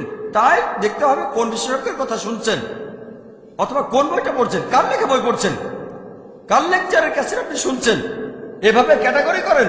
ভালো বিশেষজ্ঞ, এই বিশেষজ্ঞের 20% কথা ভুল, এই বিশেষজ্ঞের 50%, এই বিশেষজ্ঞের 90% ভুল। তারপর যদি হাতে সময় না থাকে আর প্রথম বিশেষজ্ঞের উপরই আপনার ভরসা থাকে, সবকিছু চেক করতে আর হবে না।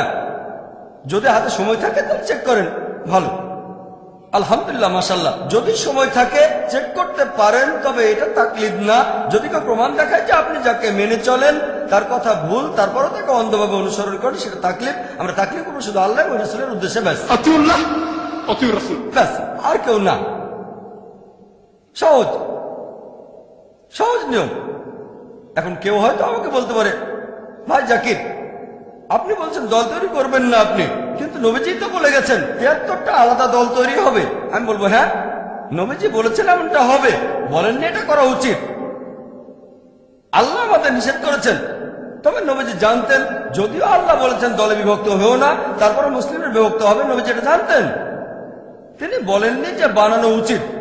আর আপনারা যদি সহিহ হাদিস পড়েন, আবু দাউদ 4579 এবং 4580 নম্বর হাদিস বলা হয়েছে যে নবীজি মুহাম্মদ সাল্লাল্লাহু আলাইহি ওয়াসাল্লাম বলেছেন যে ইহুদিরা 71 বা 72টা দলে বিভক্ত, খ্রিস্টানরা 70 বা 71টা দলে বিভক্ত, আর মুসলিমরা 73টা দলে বিভক্ত হবে। এরপর তিরমিজিতে আছে 131 নম্বর হাদিস, এছাড়াও তিরমিজির 2643 নম্বর হাদিস। আমাদের নবীজি বলেছেন যে বনী ইসরাইল, ইহুদি এবং খ্রিস্টানরা মোট 72টা দলে বিভক্ত হয়েছে, তবে আমার উম্মাহ তারা 73টা দলে বিভক্ত হবে। একটা দল বাদে অন্য সবাই দোজখে যাবে। সাহাবীগণ প্রশ্ন করলেন, সেই দলে কারা? নবীজি বললেন, যারা আমাকে এবং আমার সহচরদের অনুসরণ করবে। নবীজি বলেছেন 73টা দল তৈরি হবে, সবাই দোজখে যাবে, একটা দল বাদে, যারা নবীজি এবং সাহাবীগণকে অনুসরণ করবে। আরেকটা হাদিস আছে সহিহ বুখারীতে 3 নম্বর খণ্ড 2652 নম্বর হাদিস।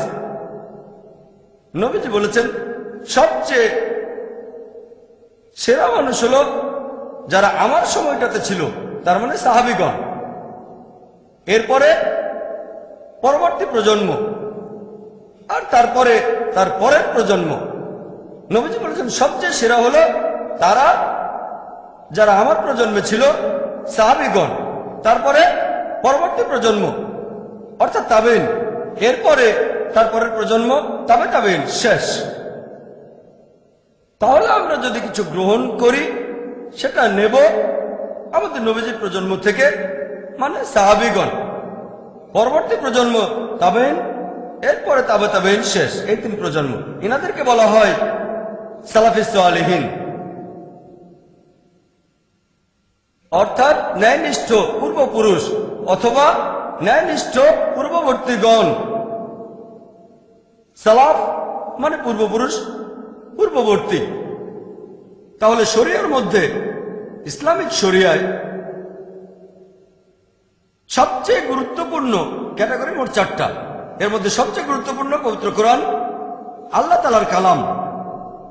যদি কোনো কিছু খোঁজেন আর কোরআনে না পান, তাহলে পরের উৎসে চলে যাবেন, সেটা হচ্ছে হাদিস, সহিহ হাদিস, আমাদের নবীজির হাদিস। হাদিসগুলোর মধ্যে নবীজি যে নির্দেশগুলো দিয়েছেন সেগুলোর গুরুত্ব তার কাজের চেয়ে বেশি। যদি নবীজির কথা আর কাজে পার্থক্য থাকে, কথার গুরুত্ব বেশি। তৃতীয় উৎস, সেটা সাহাবীগণ, ইজমা। 3টা প্রজন্ম, সাহাবীগণ, তাবেঈন, তাবে তাবেঈন, ইজমা। সাহাবীগণের কয়েকজনের মতামত, সেটা একজনের মতামতের চেয়ে বেশি গুরুত্ব পাবে। তারপর তাবেইন, তাবে তাবেইন। আর একেবারে শেষ উৎস হলো কিয়াস। যদি প্রথম তিনটা উৎস থেকে কিছু না পান, কোরআনে পেলেন না, হাদিসে পেলেন না, তারপরে এই তিনটা প্রজন্মের জীবন কাহিনীতেও কিছু পেলেন না, তখন ব্যবহার করবেন কিয়াস, সাদৃশ্য দেখে অনুমান করা।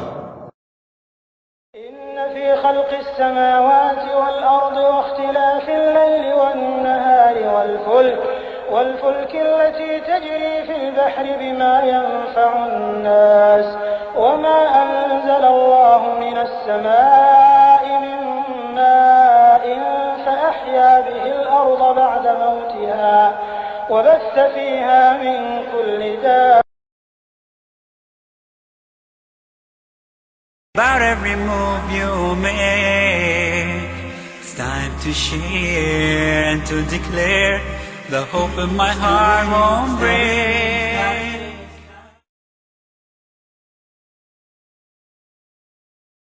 তাহলে শরিয়াতে চারটা জিনিস আছে: পবিত্র কোরআন, সহিহ হাদিস।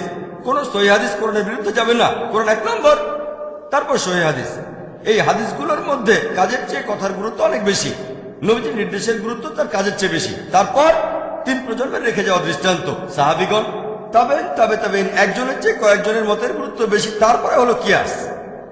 আমরা এই নিয়মটা মেনে চলবো কোরআন আর সুন্নাহ। কিন্তু সব গ্রুপই তো বলে আমরা কোরআন এবং সুন্নাহ মেনে চলি, কেউ তো বলে না যে তারা কোরআন সুন্নাহ মেনে চলে না। এখন কোরআন আর সুন্নাহ মানবো কিভাবে? যেভাবে আমাদের নবীজি আর সাহাবীগণ বুঝেছিলেন, তিন প্রজন্ম যেভাবে বুঝেছিলেন। সাহাবীগণ বলেছেন যে আমাদের নবীজি মুহাম্মদ সাল্লাল্লাহু আলাইহি ওয়াসাল্লাম বলেছেন সেরা প্রজন্ম হলো আমার প্রজন্ম, তারপরের প্রজন্ম আর তারপরেরটা। তাই যদি কোনো মতভেদ দেখা দেয় যে কোরআনের অমুক আয়াতের অর্থ কি হবে, আমাদের দেখতে হবে সাহাবীগণ সেটা কিভাবে বুঝেছিলেন। যদি সেখানে না পান তাহলে পরের প্রজন্ম, তাবেইন। সেখানেও যদি না পান তারপরের প্রজন্ম, তাবে তাবেইন। এভাবে মেনে চলবো। পবিত্র কোরআনের অনেক আয়াতেই বলা হয়েছে, যেমন মাসা, এর দুটো অর্থ সহবাস করা, শারীরিক স্পর্শ। তারপর সহিহ হাদিস দেখলে জানতে পারবেন যে এটা সহবাস করা, শারীরিক স্পর্শ না। সহজ। একইভাবে পবিত্র কোরআনের কোনো আয়াত নিয়ে যদি কোনো রকম মতভেদ থাকে তাহলে আমরা সেটার ব্যাখ্যা খুঁজব। যদি কোরআনের অন্য কোনো আয়াতে উল্লেখ থাকে কোরআনের শ্রেষ্ঠ, যদি না থাকে তাহলে নবীজির হাদিস খুঁজে দেখবেন। যদি সেখানে না পান তাহলে দৃষ্টান্ত দেখবেন সাহাবীগণ, তাবেইন আর তাবে তাবেইন। শেষ।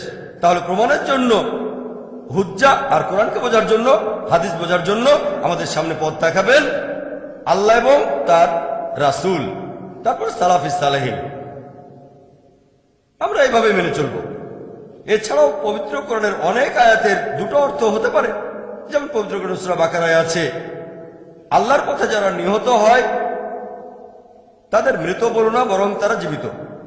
অনেকে বলবে তাহলে তো তারা বেঁচে আছে, তাদের সাথে কথা বলতে পারবো। এখন এই শহীদরা যদি জীবিত হয় তাহলে আমাদের নবীজিও বেঁচে আছেন। খুব সুন্দর যুক্তি। কিন্তু সাহাবীগণ এটা কিভাবে বুঝেছিলেন? তারা কি ধরে নিয়েছিলেন যে নবীজি বেঁচে আছেন? তারাই কবর দিয়েছেন। তারা নবীজির জানাজার নামাজও পড়েছেন। যুদ্ধের ময়দানে যখন মুসলিমরা শহীদ হয়েছেন, সাহাবীগণ তাদের জানাজার নামাজও পড়েছেন। জীবিত কারো জানাজার নামাজ কি পড়া যায়? না। এখানে কোরআনের আয়াতটা বলছে শত্রুরা যখন উল্লাস করে বলে তোমাদের লোকদের মেরেছি, তবে তাদের সাথে পরকালে দেখা হবে, তারাই সবচেয়ে লাভবান। এখানে শারীরিক বেঁচে থাকার কথা বলা হচ্ছে। যদি শারীরিকভাবে জীবিত থাকতেন সাহাবীগণ কবর দেবেন কেন? তাহলে পবিত্র কোরআনের কোনো আয়াত নিয়ে যদি মতভেদ দেখা দেয় তাহলে ব্যাখ্যা খুঁজবেন কোরআন, হাদিস আর সাহাবীগণের বিভিন্ন দৃষ্টান্তে, সেখানে উত্তরটা পাবেন। খুবই সহজ, কঠিন না। বিশেষজ্ঞ হতে হবে না, আপনাকে সামান্য একটু রিসার্চ করতে হবে, সামান্য, বেশি না। এখন আরেক দল লোক আছে, যখন তাদের বলি যে আপনি কোন দলে, আপনার পরিচয় কি, তারা বলে আমি আহলে হাদিস। আমি বলি আহলে হাদিসের অর্থটা কি? তারা বলে আমরা হলাম কোরআন আর সুন্নাহর অনুসারী, কোরআন এবং হাদিস। আমি বললাম ভালো, যুক্তি আছে। আমি তাদের বলি ঠিক আছে, আপনি নিজেকে আহলে হাদিস বলছেন, কিন্তু আমি আমাকে বলি আহলে সহিহ হাদিস, কারণ আমি মানি শুধু কোরআন আর সহিহ হাদিস। অনেক মুসলিম মেনে চলে জয়ীফ হাদিস, আর মৌদু হাদিস, আমি আহলে সহিহ হাদিস। যদি এরকম নাম ডাকতে চান, দেখেন অনেক হাদিসে আছে যেগুলো জয়ীফ হাদিস আর মৌদু হাদিস, নাবির নিচে হাত বাঁধা এরকম। এখন তারা বলে আহলে হাদিস, আমি বলি আহলে সহিহ হাদিস। যদি এরকম নামে ডাকতে চান, আমি তাদেরকে বলি, ভাই আপনারা আহলে হাদিস মানে কোরআন আর হাদিস পুরোপুরি মেনে চলেন, খুব ভালো কথা। আমি তাদের প্রশ্ন করি, পবিত্র কোরআনের কোন জায়গায় কোন আয়াতে আল্লাহ তাআলা বলেছেন নিজেদের আহলে হাদিস বলে ডাকো? কোন উত্তর দেয় না। এরকম কোন সহিহ হাদিস কি আছে যেখানে নবীজি বলেছেন নিজেদের আহলে হাদিস বলে ডাকো? উত্তর নেই। সেজন্য আমি নিজেকে আহলে হাদিস বলে ডাকি না, আমি নিজেকে বলি মুসলিম। সেজন্য আমি পাক্কা আহলে হাদিস। আপনারা হলেন আংশিক 90-95% অথবা 98%। আমি পুরোপুরি আহলে হাদিস, আহলে সহিহ হাদিস। আপনারা কি বলেন? আপনি যদি কোরআন এবং হাদিস মেনে চলেন, কোরআনের কোন আয়াতে আল্লাহ তাআলা কি বলেছেন আহলে হাদিস বলে ডাকো? কোন সহিহ হাদিসও বলছে না যে নবীজি বলেছেন নিজেদের আহলে হাদিস বলো।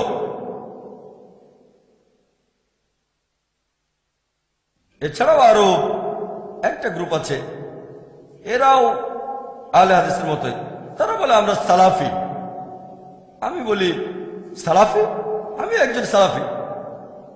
আমি বলি সালাফি মানে কি? তারা বলে সালাফি অর্থ আমরা মানি সালাফি সালেহিনকে। আমিও তো সালাফি সালেহিনকে মানি।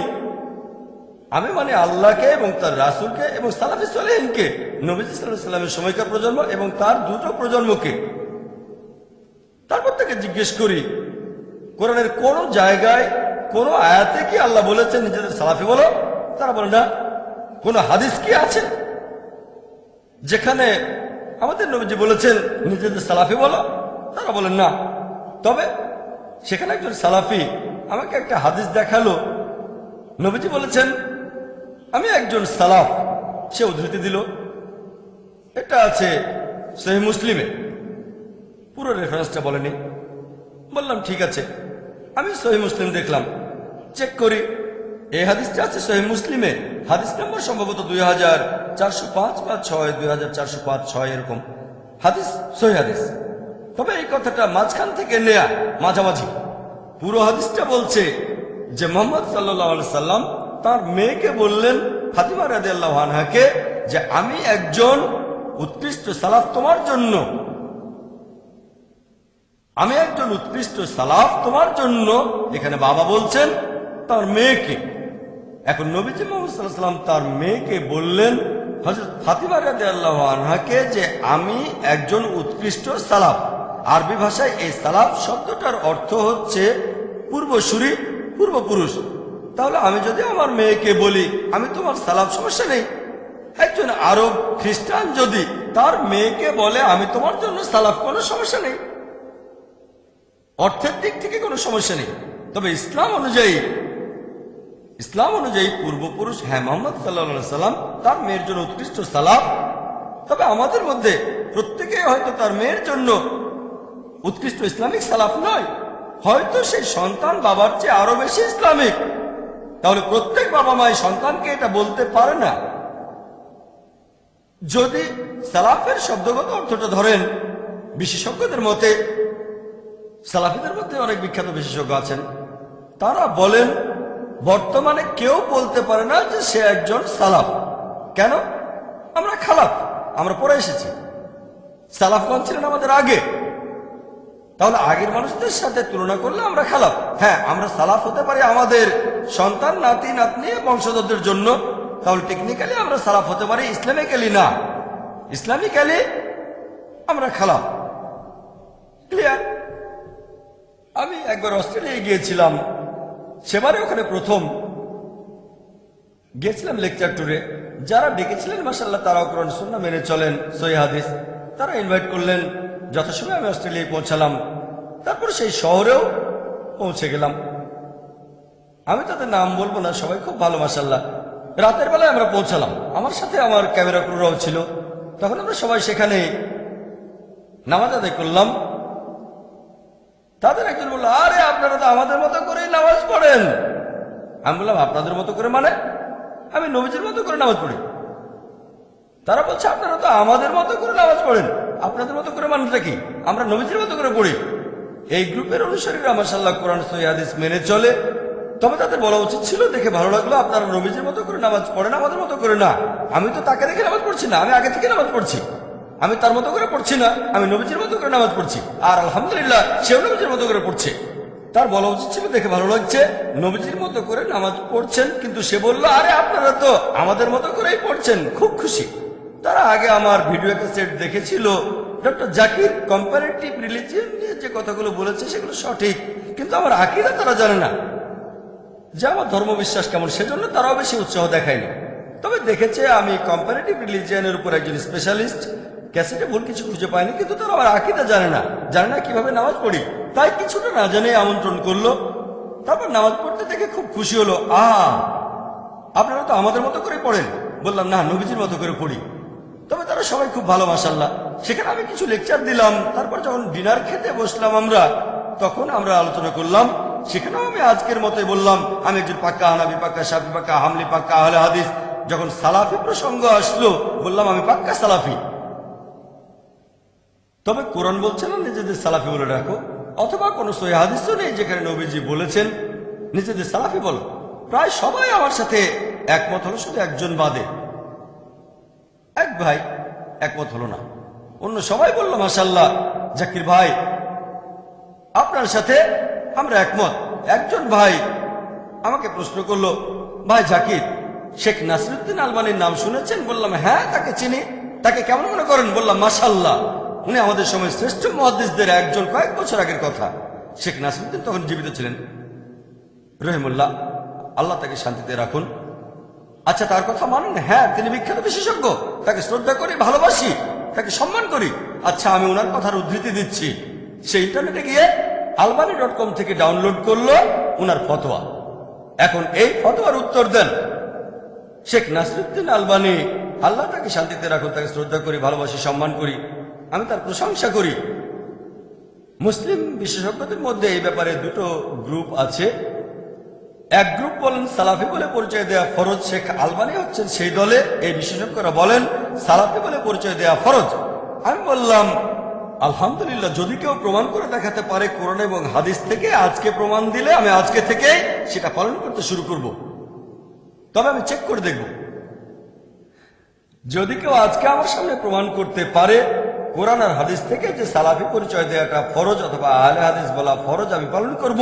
অথবা নিজেকে হানাফি পরিচয় দেওয়া ফরজ বা মালিকি বলা ফরজ, আমি সেটা পালন করব। আমি আমার ধর্মের লেভেল হিসেবে নিজেকে বলতে চাই একজন মুসলিম। যখন সেই ফতোয়াটা পড়লাম শেখ নাসিরউদ্দিন আলবানীর, তিনি তার সময়ের একজন সেরা বিশেষজ্ঞ, তিনি বলেছেন যে ইমাম হানিফা বলেছেন, একটা হাদিসের উদ্ধৃতিও দিয়েছেন যে ইসলামে ৭৩টা দল হবে, সবাই দোজখে যাবে, শুধু একটা দল বাদে, সেই দলটা হলো জামা। আর এই জামা শব্দটার অর্থ প্রথম ৩টা প্রজন্ম। হাদিসটা আছে সহিহ বুখারীতে। হ্যাঁ, আমিও সেটা মানি। তিনি বলেছেন, আবু হানিফার উদ্ধৃতিতে ইমাম আবু হানিফা বলেছেন যে জামা অর্থ অনুসরণ করা সাহাবীগণ এবং তার পরের ২ প্রজন্মকে সালাফি সালেহীন। বললাম আমি তো সেটা মানি। সে আমাকে আরো দেখালো ইবনে তাইমিয়ার উদ্ধৃতি, এটা বাধ্যতামূলক যে তোমরা মেনে চলবে সালাফি সালেহীনকে। বললাম আমি তো মানি। তারপর সে ফতোয়া দেখালো ইমাম শাফির, এটা বাধ্যতামূলক, তোমরা মেনে চলবে ৩ প্রজন্মকে, ধার্মিক পুরুষদের। বললাম আমি তো মানি, সমস্যাটা কোথায়? ইনারা কি বলেছেন নিজেদের সালাফি বলে ডাকো? আবু হানিফা এই কথা বলেননি, ইমাম শাফিও কখনো বলেননি, শেখ ইবনে তাইমিয়াও বলেননি। লোকে মনে করে বলেছেন, আসলে বলেননি। তাহলে কোরআন হাদিস থেকে প্রমাণ করা যাচ্ছে না যে নিজেদের বলতে হবে সালাফি। এটা হলো একটা কিয়াস। শেখ নাসিরউদ্দিন আলবানীর দেয়া যুক্তি। আমি তাকে শ্রদ্ধা করি, তিনি একজন বিখ্যাত বিশেষজ্ঞ, আমি তাকে সম্মান করে ভালোবাসি। শেখ নাসিরউদ্দিন আলবানীকে একজন ইউজার প্রশ্ন করেছিল, ইন্টারনেটে albani.com গেলে দেখতে পাবেন, তিনি সেখানে যুক্তি দিয়েছেন কেন আমরা নিজেদের সালাফি সালেহীন বলবো। একজন প্রশ্নকারীর সাথে তার আলোচনা হচ্ছে। প্রশ্নকারী এক জায়গায় বলছে আমি একজন মুসলিম। শেখ নাসিরউদ্দিন আলবানী বললেন, আপনি কোন ধরনের মুসলিম? আপনি কি খারিজি? আপনি কি মুতাজালি? আপনি কি শিয়া নাকি রেফাদি নাকি আপনি কাদরি? কোন ধরনের মুসলিম? প্রশ্নকারী বলল, আমি কোরআন সুন্নাহ মেনে চলা একজন মুসলিম। কোন সুন্নাহ? কোরআন সুন্নাহ তো সবাই মেনে চলে। যেমন খারিজিরা কোরআন সুন্নাহ মেনে চলে, শিয়ারাও কোরআন সুন্নাহ মানে, কাদরিরাও কোরআন সুন্নাহ মানে। কোন ধরনের কোরআন সুন্নাহ? সে তখন বলল, আমি কোরআন এবং সুন্নাহ মেনে চলি যেভাবে সালাফি সালেহীন এগুলোর ব্যাখ্যা করেছিলেন। তখন শেখ বললেন, হ্যাঁ, খুব ভালো, আমরা কোরআন সুন্নাহ মানব যেভাবে সালাফি সালেহীন এগুলোর ব্যাখ্যা করেছেন। তাহলে এই বড় সেন্টেন্সটা ছোট করে বললে শব্দটা হচ্ছে সালাফি। তর্কে তিনি জিতে গেলেন। এটা বলছে সালাফিরা। শেখ তর্কে জিতলেন। ইন্টারনেটে গেলে দেখতে পাবেন আমি শেখ আলবানীকে শ্রদ্ধা করি। আমার অনেক লেকচারে কোনোটা সহিহ হাদিস কিনা সে ব্যাপারে ওনার রেফারেন্স দিয়েছি। তাকে শ্রদ্ধা করি, ভালোবাসি, তাকে সম্মান করি। তবে তাকলিদ না, তাকলিদ না। তাকলিদ শুধুমাত্র আল্লাহ এবং রাসূলের জন্য। হ্যাঁ, এটা যুক্তি, এটা হলো কিয়াস। এখন আমি বলবো কোরআন এবং সুন্নাহ থেকে প্রমাণ করে দেখান, যুক্তি না। আলহামদুলিল্লাহ, সুম্মা আলহামদুলিল্লাহ। আল্লাহ আমাকে যথেষ্ট যুক্তি বুদ্ধি দিয়েছেন, সুম্মা আলহামদুলিল্লাহ। আমি কোনো বিশেষজ্ঞ নই। আমি নিজেকে মনে করি ছাত্র, তালবে ইলম, জ্ঞান আহরণ করি। তবে আল্লাহর রহমতে অনেক বিশেষজ্ঞের সঙ্গে কথা বলেছি। ইন্ডিয়ার অনেক বড় বড় বিশেষজ্ঞের সঙ্গে আলোচনা করেছি। কেউ এসেছেন নাদবা থেকে, কেউ দেওবান থেকে। সৌদি বিশেষজ্ঞদের সঙ্গে আলোচনা করেছি, আলহামদুলিল্লাহ। অন্যান্য দেশের বিশেষজ্ঞদের সঙ্গে আলোচনা করেছি। আল্লাহ আমাকে সুযোগ দিয়েছে আমাদের সময়ের এই বিখ্যাত বিশেষজ্ঞদের সঙ্গে আলোচনা করতে পেরেছি, আলহামদুলিল্লাহ, সুম্মা আলহামদুলিল্লাহ। ওনাদের সংস্পর্শে আসার পর আল্লাহ আমার জ্ঞান আরো বাড়িয়ে দিয়েছেন। তারপরও আমি একজন ছাত্র, খুবই ক্ষুদ্র, আমার জ্ঞান খুবই সামান্য। তবে যুক্তিপাল্টা যুক্তির ব্যাপারে আল্লাহ আমাকে রহমত করেছেন। এখন আপনি কোন ধরনের মুসলিম? আপনি কি খারিজি, আপনি কি মুতাজালি, আপনি কি শিয়া, নাকি কাদরি, নাকি আপনি সুফি? এটা নিয়েই ছিল তর্কটা। সেই প্রশ্নকারী আর শেখের আলোচনা। তখন সেই প্রশ্নকারী বলল, আল্লাহ তো কোরআনে বলেছেন নিজেদের মুসলিম বলে ডাকো। শেখ উত্তর দিয়েছিলেন, ইসলাম ছিল তখন মাত্র এক দল, এখন অনেক আলাদা দল। সেজন্য এটা মুসলিমদের জন্য ফরজ, বাধ্যতামূলক যে আমরা নিজেদের পরিচয় দিতে গিয়ে বলবো সালাফি। যুক্তি। এখন আমি উত্তর দিচ্ছি। তর্ক সেখানে শেষ হয়ে গিয়েছিল। শেখ নাসিরউদ্দিন আলবানী সেই তর্কে জিতেছিলেন। আমার সাথে তর্ক করা লাগবে না। কোরআন হাদিস থেকে প্রমাণ করে দেখান, ডক্টর জাকির নায়েক সাথে সাথে মেনে নেবে। বিতর্কে আলহামদুলিল্লাহ, সুম্মা আলহামদুলিল্লাহ। আল্লাহ আমাকে রহমত করেছেন। বিতর্কের ক্ষেত্রে আলহামদুলিল্লাহ, আল্লাহ আমাকে ক্ষমতা দিয়েছেন। এখন আমি উত্তর দিচ্ছি, শেখ আলবানীকে আমি শ্রদ্ধা করি। আমি ওনার কাছে একেবারে তুচ্ছ। শেখ নাসিরউদ্দিন আলবানীর তুলনায় আমি সমুদ্রের কাছে এক ফোঁটা পানি। প্লিজ আমাকে ভুল বুঝবেন না। আমার অনেক লেকচারে ওনার রেফারেন্স দিয়েছে, মাশাআল্লাহ। তাই আমাকে ভুল বুঝবেন না। ওনাকে শ্রদ্ধা করে ভালোবাসি, তবে তাকলিদ নেই। আমি বলবো, আচ্ছা, আপনারা যদি আমাদের নবীজির জীবন কাহিনী দেখেন, উনি কোনো হাদিসে বলেননি, পবিত্র কোরআনে এমন কোন আয়াতও দেখাননি যে নিজেদের সালাফি বলতে হবে। সেজন্য আমি বলবো না। এখন যুক্তি। আমাদের নবীজির সময়ও অনেক ভণ্ড লোক ছিল, মুনাফিক। ঠিক, তারা ছিল মুনাফিক। সাহাবীগণ নামটা বদলাননি তাদের। এরপরে ছিল খারিজি, খাওয়ারিজ, খারিজাইট। তারা নিজেদেরকে বলতো খারিজি, লোকজনের লেভেল দিয়েছিল। সাহাবীগণ তাদের বলতেন মুসলিম। সাহাবীগণ কি বলেছেন তাদের নতুন নাম দাও? না। সাহাবীগণ তারপরও তাদের বলেছেন মুসলিম। তারপর হচ্ছে মুতাজিলা, তাদেরকেও সবাই বলতো মুসলিম। তাহলে সেই সময় ধর্ম নিয়ে মতভেদ ছিল? এমন না যে ছিল না। এবার মূল প্রসঙ্গে আসি, যে শেখ নাসিরউদ্দিন আলবানী বলেছেন আমাদের পরিচয় দিতে গিয়ে বলা উচিত সালাফি। আমার প্রশ্ন, কোন সালাফি? কোন সালাফি? আমি প্রশ্ন করব, সালাফিদের মধ্যে এখন গ্রুপ আছে। আপনি কি কুতুবি, নাকি সুলুরি, নাকি মাদখালি? আরো কয়েকটা গ্রুপের নাম আমি বলতে পারি। দেখেন, আমি কারো বিরুদ্ধে বলছি না, প্লিজ আমাকে ভুল বুঝবেন না। আমি কাউকে ছোট করতে চাচ্ছি না। তবে সালাফিদের মধ্যে এখন অনেক গ্রুপ আছে। আপনি যদি কখনো ইংল্যান্ডে যান, মাশাআল্লাহ, সুবহানাল্লাহ, আল্লাহু আকবার, অনেকগুলো গ্রুপ আছে। আর সেখানে প্রত্যেকটা গ্রুপ আরেক গ্রুপের সাথে লড়াই করছে আর বলছে অন্য সালাফি গ্রুপগুলো কাফির। নাউজুবিল্লাহ। সময় পেলে এই প্রসঙ্গে পরে আলোচনা করব। এখন আপনি কোন সালাফিদের দলে যাবেন? আপনি যে লেভেলটায় বসাবেন সেখানে একটা পর্যায়ে বিভক্তি চলে আসতেই হবে। যখন শিয়ারা আসলো তখন লোকজন বললো আমরা সুন্নি, নতুন গ্রুপ হলো আহলে সুন্নাহ ওয়াল জামাত। তারপর সেখানেও বিভক্তি সৃষ্টি হলো হানাফি, শাফি, হামলি, মালিকি। তারপর আরো নতুন গ্রুপ আসলো সালাফি, আহলে হাদিস। এগুলোর মধ্যেও গ্রুপ আছে। যখনই আমরা মানুষরা কোনো কিছুতে একটা লেভেল বসাবো সেটা নিয়ে মতভেদ হবেই। এমনকি আমাদের ধর্ম নিয়েও অনেক ব্যাপারে মতভেদ হবে, সেটা আল্লাহ তাআলা বলেছেন। শুধুমাত্র মানুষের দেয়া লেভেলে মতভেদ হয় না। আপনি কি ভাবছেন আল্লাহ জানতেন না? আল্লাহ জানতেন মুসলিম উম্মার মধ্যে অনেকগুলো ভাগ হবে। আল্লাহ কোরআনে এই কথা বলেছেন, নবীজিও বলে গিয়েছেন। তবে নবীজি বলেননি নিজেদের পরিচয় দাও আহলে হাদিস অথবা সালাফি। আহলে হাদিস কোন আহলে হাদিস? আমি যেখানে থাকি সেই বোম্বেতে দুটো আহলে হাদিস আছে, জামিয়াত আহলে হাদিস আর গুরবা আহলে হাদিস। এখন আপনি কোন দলে যেতে চান? এক আহলে হাদিস আরেক আহলে হাদিসকে দোষারোপ করে। দেখেন, আমি এখানে আহলে হাদিসের নামে বদনাম করছি না, এজন্যই বলছি টপিকটা স্পর্শকাতর। ও আল্লাহ, আমি এখানে বলেছি শুধু কোরআন আর আল্লাহ রাসূলকে নিয়ে। প্লিজ আমাকে ভুল বুঝবেন না। আমি নাসিরউদ্দিন আলবানীকে শ্রদ্ধা করি, সালাফিদের শ্রদ্ধা করি। আরো বলবো, আশেপাশে বিভিন্ন মুসলিম গ্রুপ দেখেন, আপনারাও একমত হবেন যে আহলে হাদিস আর সালাফিরা কোরআন সুন্নাহর সবচেয়ে কাছাকাছি। এটা আমি স্বীকার করব। তবে তবে কোন সালাফি? প্রথম দিকে হয়তো নাসিরউদ্দিন আলবানীর সময়ও সালাফিদের মধ্যে গ্রুপ ছিল, এখন অনেক গ্রুপ আছে। সুরুলি, মাদখালি, কুতুবি। ও এর কথা ঠিক না, ওর কথা ঠিক না, ও নিজেকে সালাফি বলছে ঠিক না। এখন এসেছে নতুন বই, ট্রু সালাফি। ট্রু সালাফি। আমি সালাফিদের একটা দাওয়া অনুষ্ঠানে গিয়েছিলাম। ট্রু সালাফি, ট্রু সালাফি। এই ট্রু সালাফিটা কি? আমরা বোম্বেতে দাওয়ার উপরে ট্রেনিং দেই। পৃথিবীর বিভিন্ন দেশ থেকে লোকজন ট্রেনিং নিতে আসেন।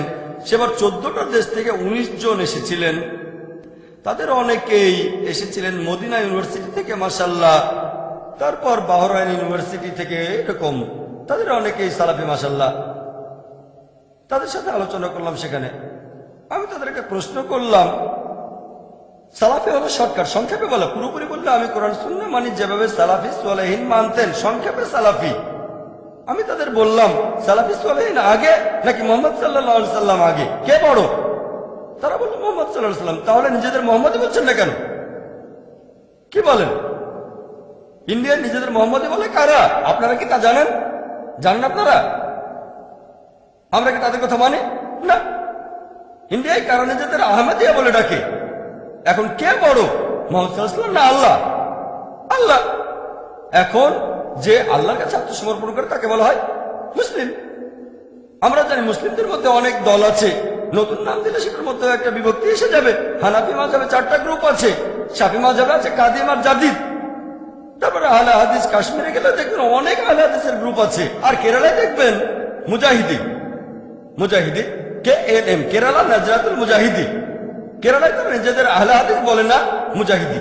আপনি যদি সৌদি আরবে গিয়ে বলেন আমি আহলে হাদিস, তারা বলবে সেটা আবার কি?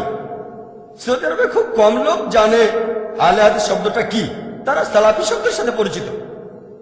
তবে সালাফি আর আহলে হাদিস দুটো আসলে একই রকম, শুধু নামটা আলাদা। কিছু দেশে দেখবেন আনসারি, ঠিক? তাহলে এক এক জায়গায় এক এক নাম। আর ইন্ডিয়ার আহলে হাদিসরা অনেক জায়গায় সালাফি নামে পরিচিত, ঠিক? তাহলে আমরা বুঝতে পারছি যে আপনি যদি লেভেল দিতে চান, সালাফির চেয়ে মোহাম্মদী বলা ভালো, মোহাম্মদের চেয়ে মুসলিম আরো ভালো। সেজন্য আমি বলি নবী এবং রাসূলকে মানবো। আর নিজেকে লেভেল দিতে চাইলে আমি যেটা দিব সেটা হচ্ছে মুসলিম, আর কিছু না। শুরুতেও মুসলিম, শেষেও মুসলিম।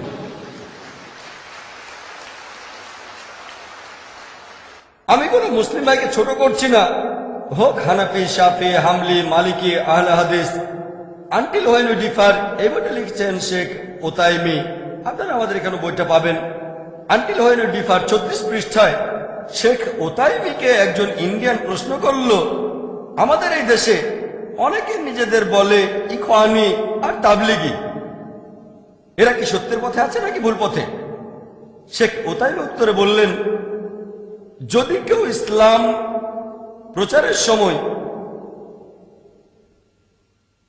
পরিচয় দিতে গিয়ে বলে ইখওয়ানি, তাবলিগি বা সালাফি, সে ভুল পথে আছে। তাহলে প্রশ্নের মধ্যে সালাফি শব্দটা ছিল না, শেখ ওতাইমি সেখানে শব্দটা যোগ করলেন।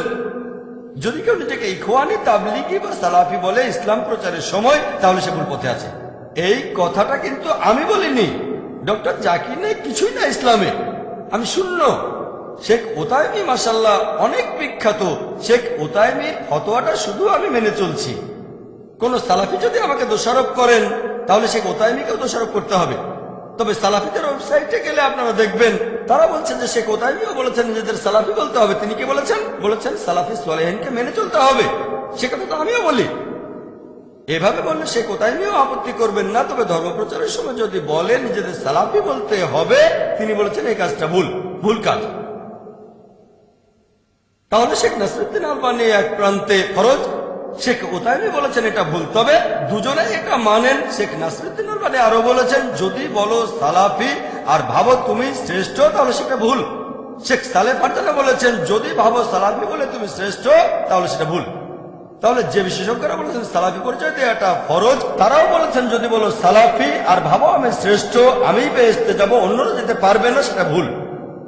শেখ সালেহ ফারজান, শেখ নাসিরউদ্দিন আলবানী, শেখ বিন বাজ, শেখ ওতাইমি বলেছেন যে সালাফি বলে পরিচয় দেওয়াটা উচিত না। আমি শেখ ওতাইমির মতো কঠিন করে বলবো না। যদি জিজ্ঞেস করেন তাহলে বলবো মুসলিম পরিচয় দেওয়াটাই সবচেয়ে ভালো। যদি কেউ নিজেকে সালাফি বলে পরিচয় দেয়, কোন কোন ক্ষেত্রে সেটা মুবাহ, ভালো, শর্টকাট। আমি বলছি না এটা হারাম, আমি এটাকে হারাম বলছি না। তবে সবচেয়ে ভালো সেফ, 100% সেফ মুসলিম। এটা নিয়ে বিশেষজ্ঞদের কোনো মতভেদ হবে না।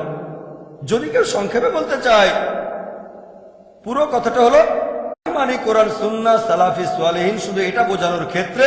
যদিও ব্যাপারটা এমন না, লোকজন বলে সালাফি বেহেশতে যাব, অন্য সবাই দোজখে যাবে, এভাবে বললে সেটা ভুল। সংক্ষেপে আমি এটাকে বলবো মুবাহ, এটা ফরজ না। আমি এখানে যার ফতোয়াটা মানব তিনি শেখ সালেহ মুনাজ্জিদ।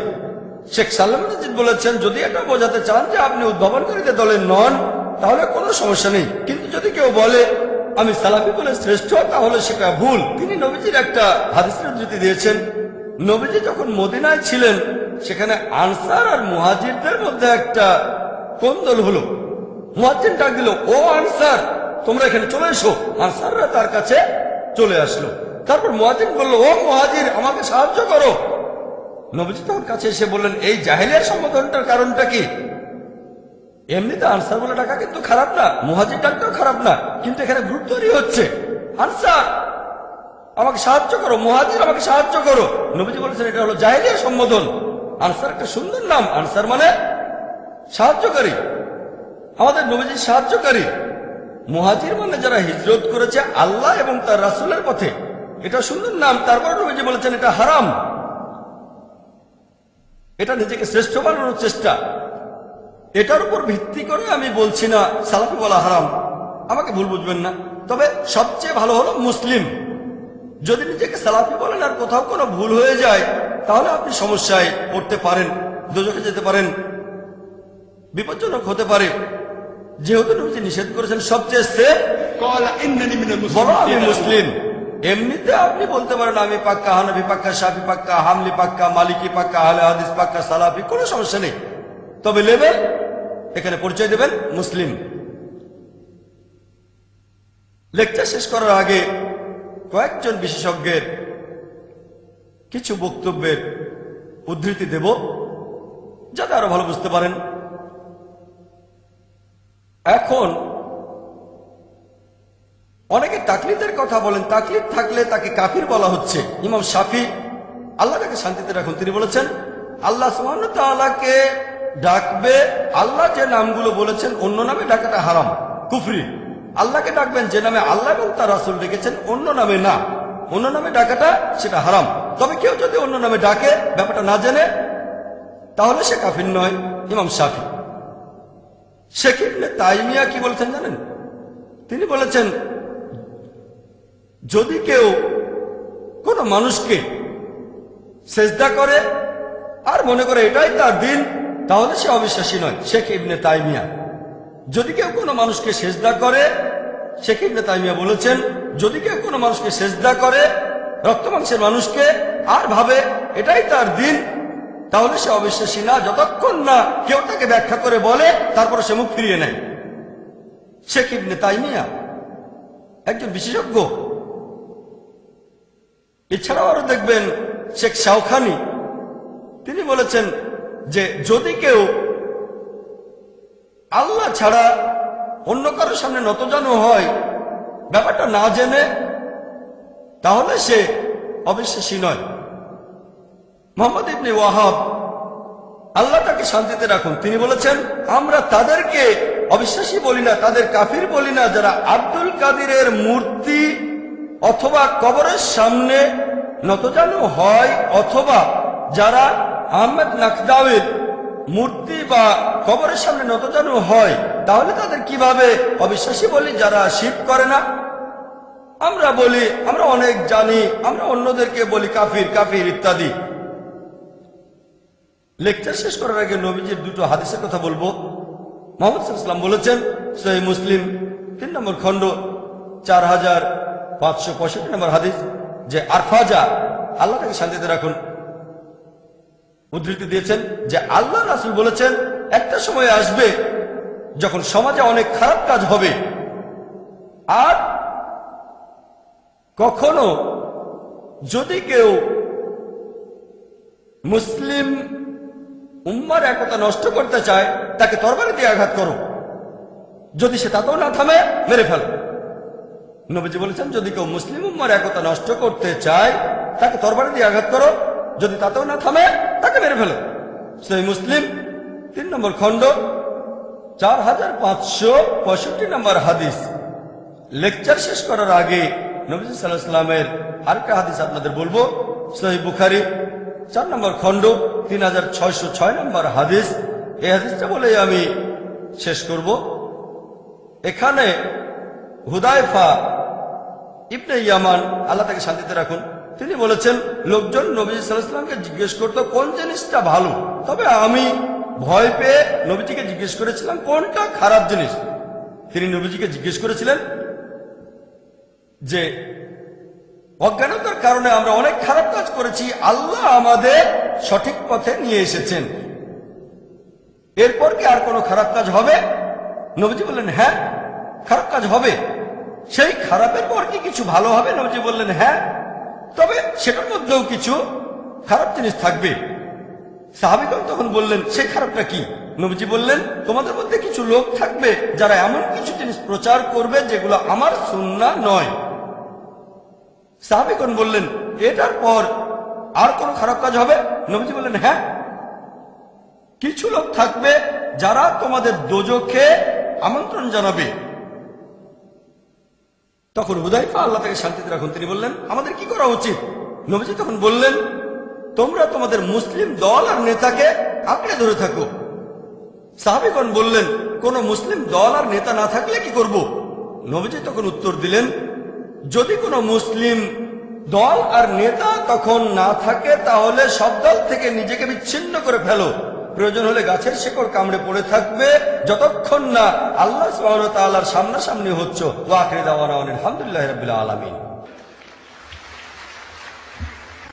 إن في خلق السماوات والأرض واختلاف الليل والنهار والفلك التي تجري في البحر بما ينفع الناس وما أنزل الله من السماء من ماء فأحيا به الأرض بعد موتها وبث فيها من كل دابة